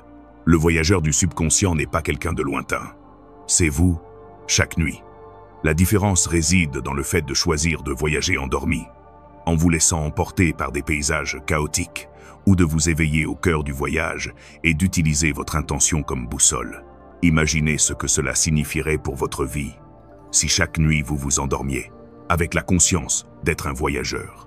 Si vous choisissiez, avant de fermer les yeux, de semer des images de paix, d'abondance et de confiance, votre train de nuit traverserait des paysages lumineux, et ces voyages ne resteraient pas dans la nuit. Peu à peu, ils se reflèteraient dans votre journée. Car le subconscient ne fait pas de distinction entre sommeil et éveil. Ce que vous y semez s'épanouit dans les deux mondes. C'est la magie et la responsabilité du voyage. Souvenez-vous, chaque nuit, vous montez dans le train. La question est, quel billet achetez-vous? Quelle boussole utilisez-vous? Quel paysage choisissez-vous d'admirer? Le voyage ne s'arrête jamais. Le seul choix est celui de la manière dont vous souhaitez le parcourir. Chapitre 12. Les gardiens du seuil. Dans tout voyage intérieur, il arrive un moment où la simple marche ne suffit plus. Il faut franchir un seuil. Le seuil est cette frontière invisible entre le connu et l'inconnu, entre le conscient et les profondeurs du subconscient. Au quotidien, ces seuils apparaissent à chaque changement majeur. Quitter une relation, s'engager sur une nouvelle voie, abandonner une vieille croyance. Et dans les rêves, ce seuil se manifeste par des portes, des ponts, des tunnels ou des figures qui semblent vous empêcher d'avancer. La psychologie appelle cela la résistance. Cette partie de l'esprit qui préfère rester dans le familier, même si celui-ci fait mal. L'inconscient ne se contente pas de stocker les souvenirs. Il protège aussi ce qu'il considère comme essentiel à votre survie. C'est pourquoi, lorsque vous tentez d'accéder à une nouvelle compréhension, des obstacles surgissent. Peur, doute, voix intérieures qui vous disent « c'est impossible ». Les traditions spirituelles parlaient de la même chose, mais dans un langage différent. Elles disaient qu'à chaque initiation, il y avait des gardiens, des esprits, des figures ou des épreuves qui n'étaient pas des ennemis, mais des protecteurs. Leur rôle était de s'assurer que le voyageur était prêt, qu'il avait la force, la pureté et la clarté nécessaires pour franchir le seuil. Ce qui est fascinant, c'est que ces gardiens apparaissent aussi dans les rêves. Ce sont des personnages qui vous mettent au défi, des portes qui ne s'ouvrent pas, des chemins qui semblent fermés. Ils ne sont pas là pour vous punir, mais pour vous demander « êtes-vous prêt à passer ?» Pour mieux comprendre, laissez-moi vous raconter l'histoire d'une jeune femme qui rêvait d'un gardien qui changeait le cours de sa vie. Elle s'appelait Célène, et depuis son enfance, elle faisait des rêves saisissants qui la troublaient. Elle rêvait toujours de courir dans un long couloir sombre, au bout duquel se trouvait une porte en fer. Lorsqu'elle essayait de l'ouvrir, une silhouette immense apparaissait. Un homme en armure noire, les yeux brillants, qui lui disait d'une voix grave « Tu ne peux pas passer ». Célène se réveillait angoissée, sentant que quelque chose en elle était piégé. Elle avait grandi avec ce rêve récurrent. Parfois, elle l'oubliait pendant des mois, mais il revenait toujours. Jusqu'à ce que, dans sa jeunesse, elle entreprenne des études de psychologie et de spiritualité en quête de réponses. Un professeur lui dit « Ce gardien n'est pas ton ennemi, il est ton épreuve. Ce n'est qu'en l'affrontant avec courage que tu découvriras ce qui se cache derrière la porte. » Cette nuit-là, Célène décida d'essayer. Avant de s'endormir, elle prit une profonde inspiration et se dit « Cette fois, je ne m'enfuirai pas. » En rêvant, elle retourna dans le couloir sombre, à la porte de fer et au gardien aux yeux de braise. Elle eut peur, mais se souvint des paroles de son maître. Au lieu de reculer, elle fit un pas en avant et s'adressa au gardien. « Je ne suis pas venu pour détruire, je suis venu pour me connaître. » L'homme en armure la regarda en silence.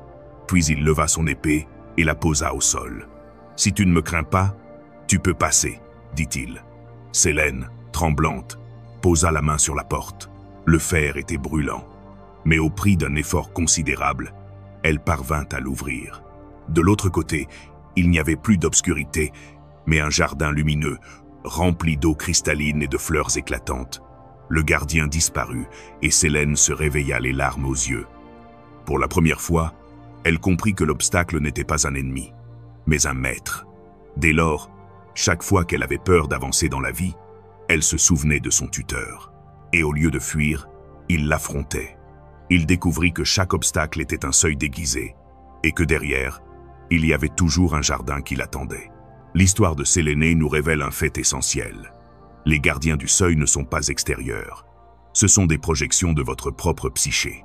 Ils représentent les peurs qui vous freinent, les croyances limitantes qui vous emprisonnent, les émotions que vous n'avez pas encore intégrées. Lorsqu'ils apparaissent dans les rêves, ils ne sont pas là pour vous punir, mais pour vous tester. La psychologie reconnaît ce phénomène comme la manifestation de l'inconscient protecteur. Lorsque vous êtes sur le point d'affronter une vérité douloureuse ou un changement radical, votre esprit crée une résistance. C'est comme un gardien qui vous demande « Veux-tu vraiment voir ça? Êtes-vous prêt à vous transformer ?» La spiritualité l'exprime par une initiation. Chaque gardien est un maître déguisé. La force physique ou l'intellect ne suffisent pas. L'humilité, le courage et l'honnêteté sont requis. Car les seuils ne se franchissent pas avec violence, mais avec conscience. Dans les rêves, ces gardiens peuvent prendre de multiples formes. Un animal qui bloque le passage, une personne qui vous confronte, une porte qui refuse de s'ouvrir. Si vous apprenez à les reconnaître, vous découvrirez qu'ils sont toujours là pour vous rappeler que la transformation exige un engagement. Et le plus puissant, c'est que cette dynamique ne se manifeste pas seulement dans les rêves. Chaque fois que vous avez l'impression que tout est bloqué, que rien n'avance, vous êtes probablement confronté à un gardien de seuil. Au lieu de lutter ou de fuir, demandez-vous « Qu'est-ce que cela m'apprend? Que dois-je reconnaître en moi pour avancer ?» Les neurosciences apportent également un éclairage sur ce point. Des études sur le changement d'habitude montrent que chaque fois que vous tentez de transformer un comportement ancré, le cerveau active des zones liées à la résistance à la douleur. Autrement dit, votre esprit se défend contre l'inconnu. Ce processus est naturel. C'est le gardien intérieur qui protège l'ancien. Mais si vous persistez avec détermination et patience, la nouvelle voie neuronale se renforce et le seuil est franchi.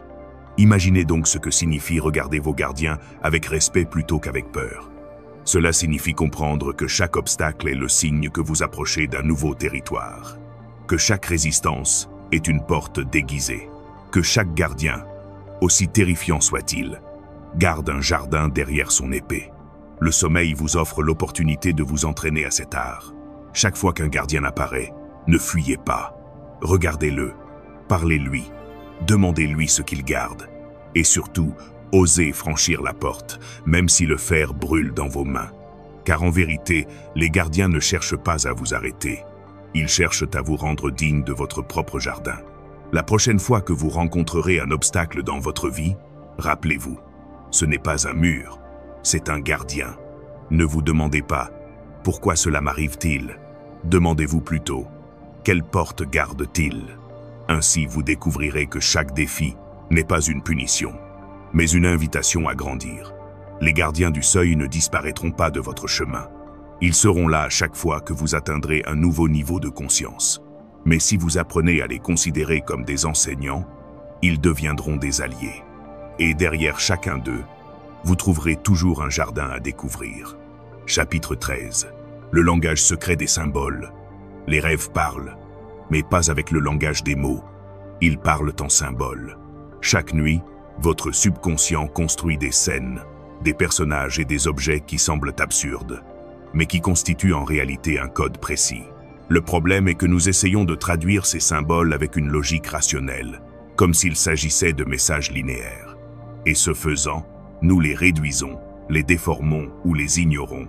La psychologie des profondeurs, notamment dans les travaux de Carl Jung, nous enseigne que les symboles sont le langage naturel de l'inconscient. Ce ne sont pas de simples ornements, ce sont des expressions vivantes de votre monde intérieur. L'eau peut représenter l'émotion, le feu la transformation, une maison votre être même. Ce dont vous rêvez n'est pas littéral. C'est un théâtre symbolique où votre esprit et votre âme jouent des vérités cachées. La spiritualité l'avait compris bien avant. Dans toutes les cultures anciennes, Les symboles étaient des portes vers le mystère. Un cercle représentait l'éternité, un serpent la renaissance, un arbre le lien entre le ciel et la terre. Le même principe s'applique aux rêves. Votre inconscient ne vous dit pas « vous traversez un changement », mais vous montre plutôt un pont, une rivière, une porte. L'erreur la plus courante est de chercher dans des dictionnaires oniriques universels. Bien qu'il existe des archétypes communs à toute l'humanité, chaque symbole possède une nuance personnelle. Rêver d'un chien peut être synonyme de loyauté pour quelqu'un, mais aussi de peur pour quelqu'un qui a été mordu dans son enfance. Ce symbole est à la fois universel et intime. Comprendre les symboles exige de la sensibilité et non de la rigidité. Il faut apprendre à les écouter avec le cœur et pas seulement avec l'esprit, car chaque rêve est un poème écrit dans un langage secret. Et ce n'est qu'en s'ouvrant à ce langage que l'on découvre ce qu'il tente de nous révéler. Pour illustrer cela, laissez-moi vous raconter l'histoire d'un homme qui a découvert le pouvoir d'interpréter son propre symbole, et comment cette découverte a transformé le cours de sa vie. Il s'appelait Kael. Depuis des semaines, il rêvait de la même image, une clé en or qui apparaissait dans ses mains, mais qui lui glissait toujours entre les doigts avant qu'il puisse l'utiliser. À chaque fois, il se réveillait frustré, avec l'impression que quelque chose lui échappait. Au début, il chercha des réponses dans les manuels de rêve et les dictionnaires. Il trouva des interprétations variées. La clé signifie opportunité. La clé symbolise le pouvoir. La clé représente les secrets. Cependant, aucune de ces définitions ne lui donna le sentiment d'avoir compris le message. Une nuit, il décida d'aborder le symbole sous un autre angle. Au lieu de regarder à l'extérieur, il décida de demander directement à la clé. Avant de s'endormir, il se dit « Ce soir, je veux te parler.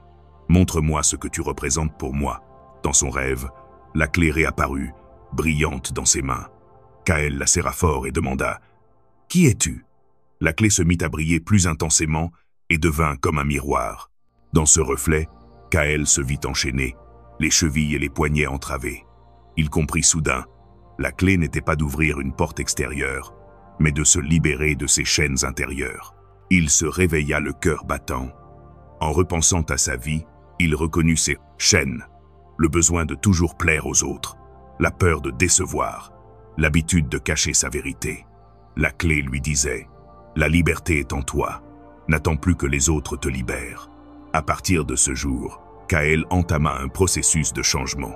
Il commença à dire ce qu'il pensait avec honnêteté, à prendre des décisions qu'il avait jusque-là évitées, à reconnaître que sa vie lui appartenait. Et chaque fois qu'il doutait de lui-même, il se souvenait de la clé d'or. Il découvrit que le symbole n'était pas un mystère extérieur, mais un message intime qu'il avait attendu toute sa vie. L'expérience de Kael nous enseigne quelque chose d'essentiel. Les symboles ne se déchiffrent pas de l'extérieur, ils se révèlent de l'intérieur. Ce que la psychologie appelle « association personnelle » signifie précisément se demander ce que ce symbole signifie pour soi, quels souvenirs il éveille, quelles émotions il provoque. La science a démontré que les rêves sont des récits construits par le cerveau pour traiter les expériences. Le symbole est une condensation. Au lieu de représenter chaque détail de votre vie, l'inconscient le résume en une image puissante. Ainsi, une clé peut symboliser la liberté, un serpent la transformation, un labyrinthe la confusion. L'image condense une vérité complexe en une forme simple. La spiritualité, avec sa perspective poétique, nous rappelle que les symboles sont des ponts entre le conscient et le sacré. Ils ne sont pas seulement des expressions psychologiques, ils sont aussi des invitations à élargir sa vision. Un arbre dans votre rêve ne représente pas seulement votre corps ou votre famille. Il peut aussi vous rappeler que vous êtes ancré à la terre et connecté au ciel. L'important n'est pas de chercher des significations rigides, mais d'apprendre à interagir avec les symboles, de leur demander ce qu'ils essaient de vous apprendre, d'écouter votre propre intuition, de vous ouvrir à la possibilité que les symboles soient complexes et qu'à chaque fois que vous les observez, ils puissent révéler quelque chose de nouveau. Imaginez ce qui se passerait si vous commenciez à considérer votre vie comme un rêve rempli de symboles. Objets, personnes, coïncidences, tout pourrait être interprété comme un langage secret, une porte qui se ferme, une rencontre inattendue, une chanson qui surgit au bon moment. Tout pourrait être interprété comme un message de l'inconscient ou de l'univers. Vivre ainsi ne signifie pas être obsédé, mais plutôt ouvrir les yeux. Cela signifie accepter qu'à l'état de veille comme en rêve, l'univers vous parle par symboles, et qu'apprendre à les lire, c'est apprendre à déchiffrer le langage de l'âme. Le langage secret des symboles est en réalité le langage originel que nous partageons tous. Avant les mots, avant les cultures, l'humanité rêvait déjà d'eau, de feu, de serpents, de soleil et de lune. Dans cette langue résident nos racines les plus anciennes et nos vérités les plus profondes. La prochaine fois que vous rêvez, ne vous précipitez pas sur un dictionnaire. Demandez au symbole ce qu'il signifie pour vous. Écoutez vos émotions lorsque vous le voyez. Souvenez-vous que chaque symbole est un miroir et que la clé d'or de Kael vous attend également entre les mains. Car, au final, le langage secret des symboles n'est pas écrit dans un livre extérieur, mais dans le livre vivant de votre âme. Chapitre 14. Les architectes du rêve chaque nuit. Lorsque vous fermez les yeux, votre esprit se transforme en architecte. Il construit des paysages, érige des bâtiments impossibles, dessine des chemins bifurquants et dessine des ciels qui n'obéissent à aucune loi physique. Dans le rêve, vous êtes le voyageur, mais aussi l'architecte. Même si votre conscience éveillée ne s'en souvient pas toujours, c'est vous qui façonnez ces mondes. Les neurosciences le confirment. Pendant le sommeil paradoxal, le cerveau active les régions responsables de l'imagination et de la mémoire, combinant des fragments d'expériences passées avec des projections de désir et de peur. C'est comme si votre esprit était un architecte chaque nuit, utilisant des briques de souvenirs et du ciment d'émotions pour construire des scénarios symboliques. La spiritualité le savait aussi. Les anciens disaient que, pendant le sommeil, l'âme voyageait vers des plans invisibles et contribuait à la construction des réalités futures. Le sommeil était considéré comme un atelier cosmique où chaque pensée devenait graine et chaque émotion matière. Ainsi, ce dont vous rêvez aujourd'hui peut se manifester demain. Le problème est que beaucoup ne reconnaissent pas ce pouvoir créateur. Ils vivent comme les locataires de leurs rêves, ignorant qu'ils en sont eux-mêmes les architectes. Ils laissent leur peur dessiner des paysages chaotiques, leur culpabilité bâtir des prisons, leur désir inconscient bâtir des villes fragiles. Mais lorsqu'on prend conscience qu'on est créateur, on peut commencer à concevoir avec intention. Pour mieux comprendre, laissez-moi vous raconter l'histoire d'une femme qui a découvert qu'elle était l'architecte de ses propres rêves et, par là même, de sa propre vie. Elle s'appelait Lyra. Depuis son enfance, elle rêvait du même décor. Un château en ruine, aux murs effondrés et aux couloirs sombres. Chaque fois qu'elle y pénétrait, elle ressentait peur et solitude. Pendant des années, elle a cru que c'était un cauchemar récurrent, jusqu'au jour où elle a rencontré un vieil homme qui lui a dit « Ce château est ta création. Il n'est pas là pour te tourmenter. Il est là pour que tu le reconstruises. » Cette nuit-là, Lyra rêva à nouveau du château. Cette fois, au lieu de fuir, elle s'arrêta pour le contempler. Elle vit que les pierres étaient couvertes de mousse, les fenêtres brisées, les toits s'écroulant. Soudain, elle entendit une voix intérieure lui murmurer « Tu es l'architecte. Préfères-tu continuer à marcher parmi les ruines? Ou veux-tu construire un palais ?» Lyra ferma les yeux dans son rêve et respira profondément. Elle imagina la lumière filtra à travers les fenêtres, les murs se dressant, les jardins fleuris dans la cour intérieure. Peu à peu, le château commença à se transformer. Les murs furent reconstruits, les vitraux brillèrent de couleurs intenses, l'air se remplit de musique. Ce qui était autrefois une ruine devint un palais radieux. Elle se réveilla en larmes de joie. Elle réalisa que ce qu'elle avait transformé n'était pas seulement un château dans un rêve, mais une partie d'elle-même. Jusque-là, elle avait vécu en croyant qu'elle était brisée, que son passé la condamnait à vivre parmi les ruines. Mais maintenant, elle comprenait qu'elle pouvait se reconstruire, qu'elle était l'architecte de son destin. À partir de ce jour, chaque nuit, Lyra s'abandonna au sommeil avec une intention créatrice.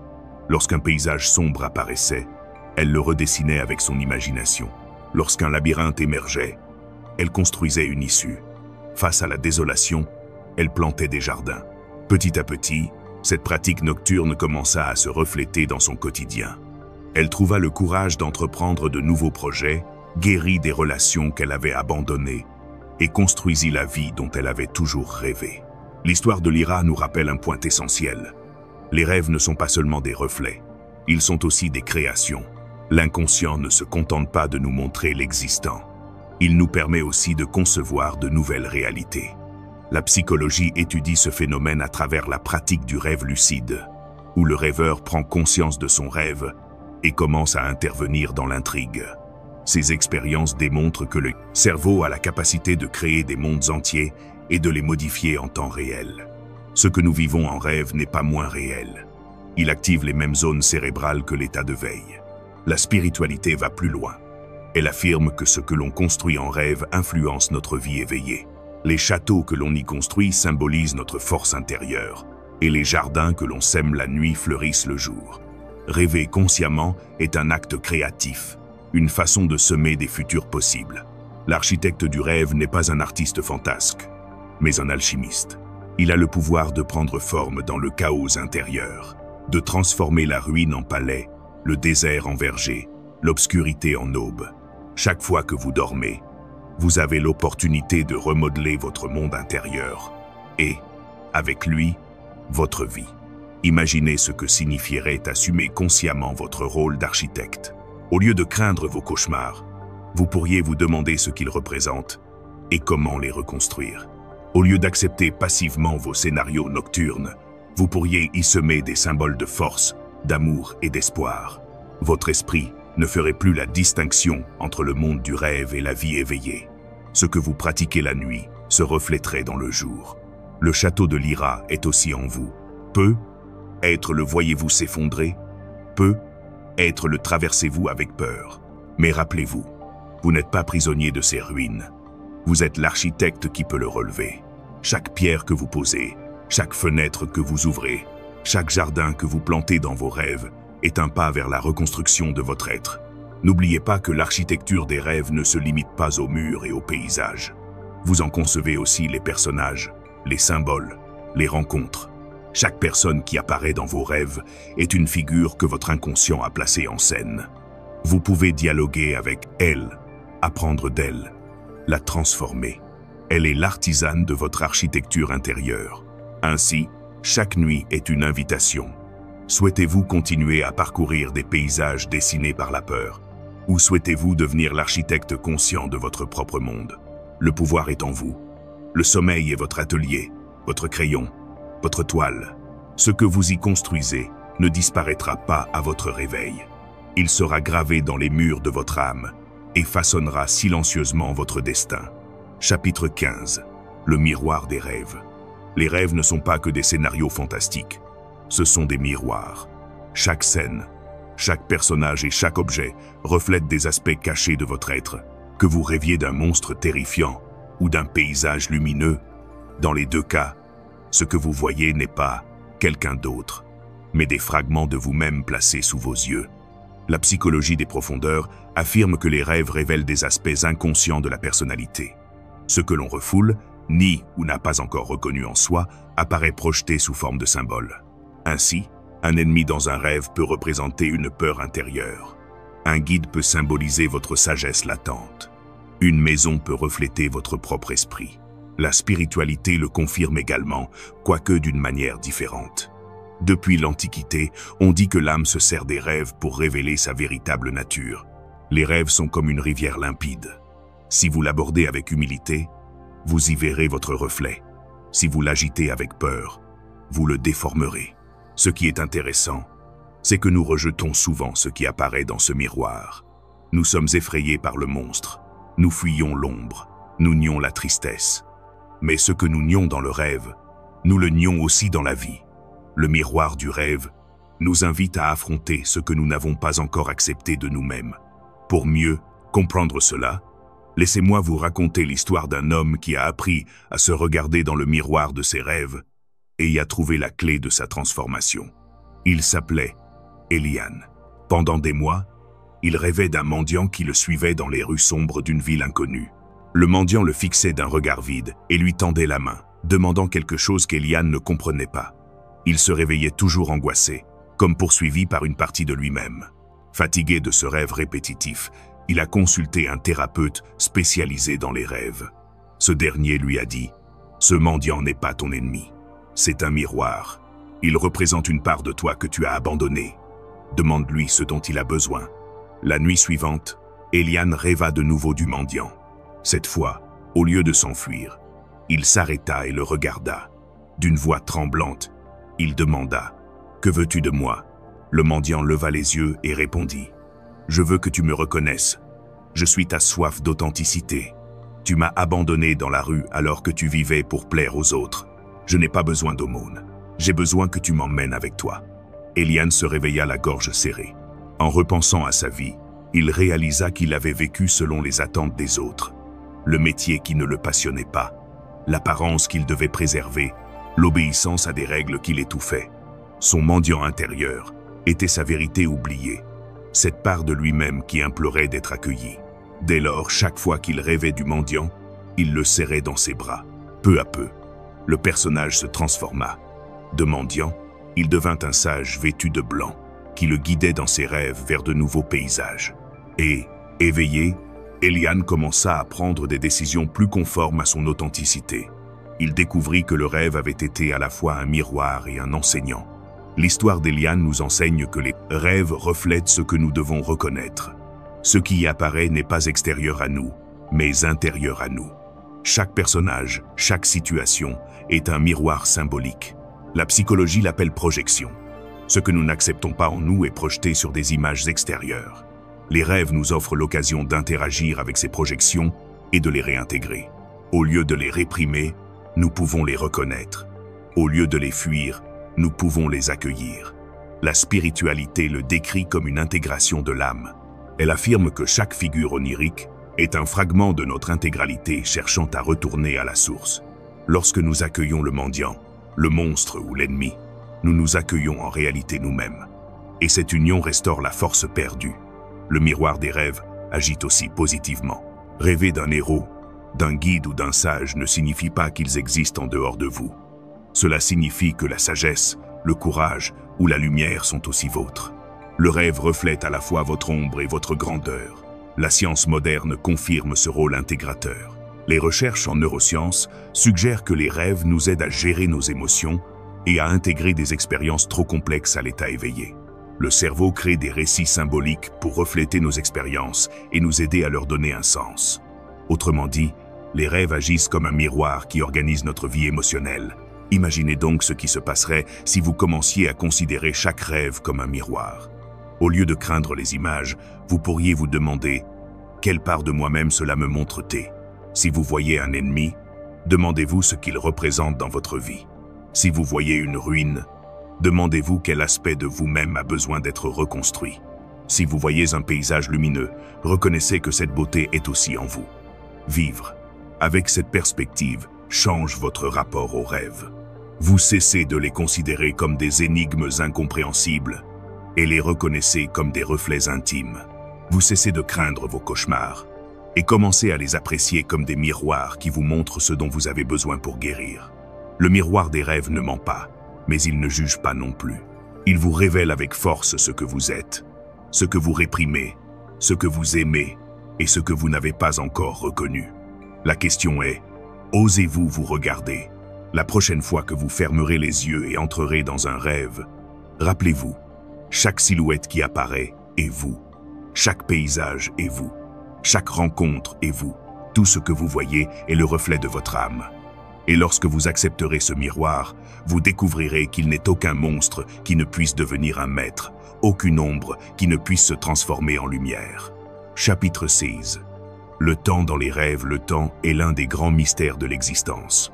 À l'état de veille, nous le mesurons avec des horloges, le comptant en secondes, en minutes et en années. Nous croyons qu'il avance linéairement, telle une flèche qui ne s'arrête jamais. Mais dans les rêves, le temps se brise, se dilate et se replie.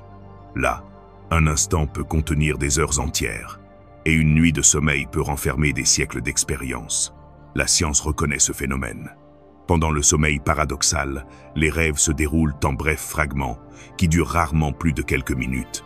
Cependant, le rêveur peut avoir l'impression d'avoir vécu une histoire complète, avec un début et une fin. C'est comme si le cerveau pouvait condenser émotions, souvenirs et symboles en un temps comprimé. La spiritualité va plus loin. Elle soutient que, dans les rêves, nous accédons à une dimension où le temps n'est pas linéaire, mais circulaire et expansif. Nous pouvons y entrevoir des souvenirs d'enfance et des visions du futur, le tout dans un même décor. Pour l'âme, le temps n'est pas une chaîne, c'est un océan. Le sommeil est donc un laboratoire où nous pouvons expérimenter la malléabilité du temps. Et ce que nous y apprenons nous rappelle une vérité dérangeante. Même à l'état éveillé, le temps n'est pas aussi rigide qu'on le croit. Notre perception du temps dépend de notre état de conscience. 1 minute dans la douleur semble éternelle. 1 heure dans la joie semble filer. Le temps n'est pas seulement physique, il est aussi psychologique et spirituel. Pour mieux comprendre cela, laissez-moi vous raconter l'histoire d'un homme qui a découvert, dans un rêve, que le temps pouvait être son allié et non son ennemi. Il s'appelait Nadir. Dès son plus jeune âge, il avait l'impression que la vie lui échappait. Il vivait avec l'angoisse constante du manque de temps. Il courait d'un engagement à l'autre, accumulait les tâches et était obsédé par l'idée de profiter au maximum de chaque seconde. Cependant, plus il essayait de contrôler son temps, plus il avait l'impression que le temps le dévorait. Une nuit, épuisé, il rêva qu'il se trouvait dans une ville sans horloge. Il marchait dans des rues silencieuses où personne ne semblait pressé. Les gens se déplaçaient lentement, calmement, comme si chaque geste avait son propre rythme. Nadir regarda autour de lui et s'écria « Je ne comprends pas comment ils peuvent vivre comme ça.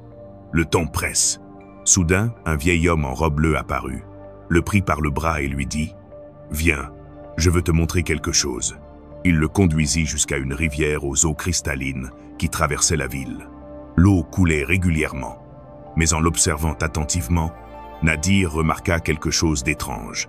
Les courants semblaient se déplacer dans des directions différentes en même temps. Certaines eaux avançaient, d'autres reculaient, d'autres encore tourbillonnaient. Le vieil homme désigna la rivière et dit « C'est ça, le temps. Tu crois que c'est une flèche droite, mais c'est en fait une rivière aux courants multiples. Tu as vécu comme l'esclave d'un seul cours, coulant sans répit. Mais tu peux choisir quel courant suivre. » Nadir, confus, demanda « Et comment choisir ?» Le vieil homme répondit « En changeant votre conscience. Si vous vivez dans la hâte, le temps sera un tyran. Si vous vivez dans le présent, le temps deviendra votre ami. » À cet instant, la rivière s'arrêta devant Nadir et se transforma en miroir. Dans ce reflet, il vit son visage vieilli, marqué par la fatigue. Puis le miroir se métamorphosa et il se vit jeune, serein, avec un sourire paisible. Il comprit que le temps n'était pas un ennemi extérieur, mais le reflet de sa façon de vivre. Il se réveilla les larmes aux yeux. Pour la première fois, il comprit qu'il ne fallait pas lutter contre le temps, mais apprendre à vivre avec lui. À partir de ce rêve, Nadir commença à marcher plus lentement, à manger sans regarder sa montre, à consacrer des moments à la contemplation. Il découvrit que, ce faisant, le temps semblait s'allonger. Les heures devenaient plus productives. Les journées cessaient d'être des courses-poursuites et la vie se remplissait d'espace. L'histoire de Nadir révèle un secret puissant. Le temps dans les rêves symbolise votre relation avec le temps éveillé. S'il se dilate et se replie dans les rêves, c'est parce qu'au fond de votre conscience, vous savez que le temps n'est pas une prison. C'est un fleuve que vous pouvez apprendre à naviguer. La psychologie étudie ce phénomène à travers la perception temporelle. Des expériences montrent que le cerveau ne perçoit pas le temps objectivement, mais subjectivement. L'ennui l'allonge, l'excitation l'accélère. Dans les rêves, cette malléabilité est poussée à l'extrême. On vit des siècles en quelques minutes, car notre conscience n'est pas prisonnière de la linéarité d'une horloge. La spiritualité ajoute une autre dimension. Dans les rêves, on peut accéder aux souvenirs de vie passée ou à des aperçus du futur, car le temps y est indivisible. Ce qui, à l'état de veille, est séparé en avant et après fusionne dans les rêves en un seul présent. C'est peut être la raison pour laquelle de nombreux visionnaires ont eu des intuitions de ce qui allait advenir dans leurs rêves. La clé est de comprendre que la flexibilité du temps dans les rêves est une invitation à transformer votre rapport au temps au quotidien. Si vous pouvez y vivre les heures en quelques secondes, vous pouvez aussi apprendre à élargir votre présent. Comment? Grâce à la pleine conscience. En s'immergeant pleinement dans ce que l'on fait, le temps s'élargit. Manger un fruit en pleine conscience peut devenir un rituel éternel. Embrasser quelqu'un sincèrement peut arrêter le temps. Écouter de la musique avec un cœur ouvert peut devenir un voyage intemporel. Le rêve vous rappelle que le temps est relatif et que la hâte est une illusion. Il vous invite à vous demander: préférez-vous être esclave de l'horloge ou apprenti du fleuve? Imaginez que chaque instant de votre vie est comme l'eau qui coule. Vous pouvez vous précipiter vers l'océan, ou vous arrêter et boire à son courant. La rivière ne disparaît pas si vous la regardez, ni ne s'accélère si vous la poussez. Elle coule, tout simplement, et vous pouvez apprendre à la suivre. Le temps dans les rêves vous montre ce qui est possible. Vivre hors de la prison des secondes. Comprendre que l'éternité réside dans le présent. Que vous n'avez pas besoin de plus d'heures, mais de plus de conscience. Tout comme Nadir a cessé de fuir le temps et a découvert la paix à chaque instant, vous aussi pouvez apprendre à regarder l'horloge non pas comme un bourreau, mais comme un rappel de la valeur de l'ici et maintenant. La prochaine fois que vous rêvez, observez le temps. S'accélère-t-il? S'arrête-t-il? Se tord-il en paradoxe? Tout cela témoigne de votre relation à la vie éveillée. Et la prochaine fois que vous vous réveillerez, rappelez-vous, vous n'êtes pas prisonnier des heures. Vous êtes le navigateur d'un fleuve qui coule. Car le véritable secret est le suivant. Le temps ne se mesure pas à l'horloge, mais à la présence. Et lorsqu'on apprend à vivre le présent, on découvre que, comme dans les rêves, un seul instant peut contenir une éternité. J'espère que vous avez apprécié ce voyage autant que j'ai aimé le partager avec vous. Si vous souhaitez passer à l'étape supérieure, n'oubliez pas de consulter le premier lien dans la description. Vous y trouverez davantage de contenus, d'exercices et d'outils qui transformeront votre parcours. Je vous attends à l'intérieur.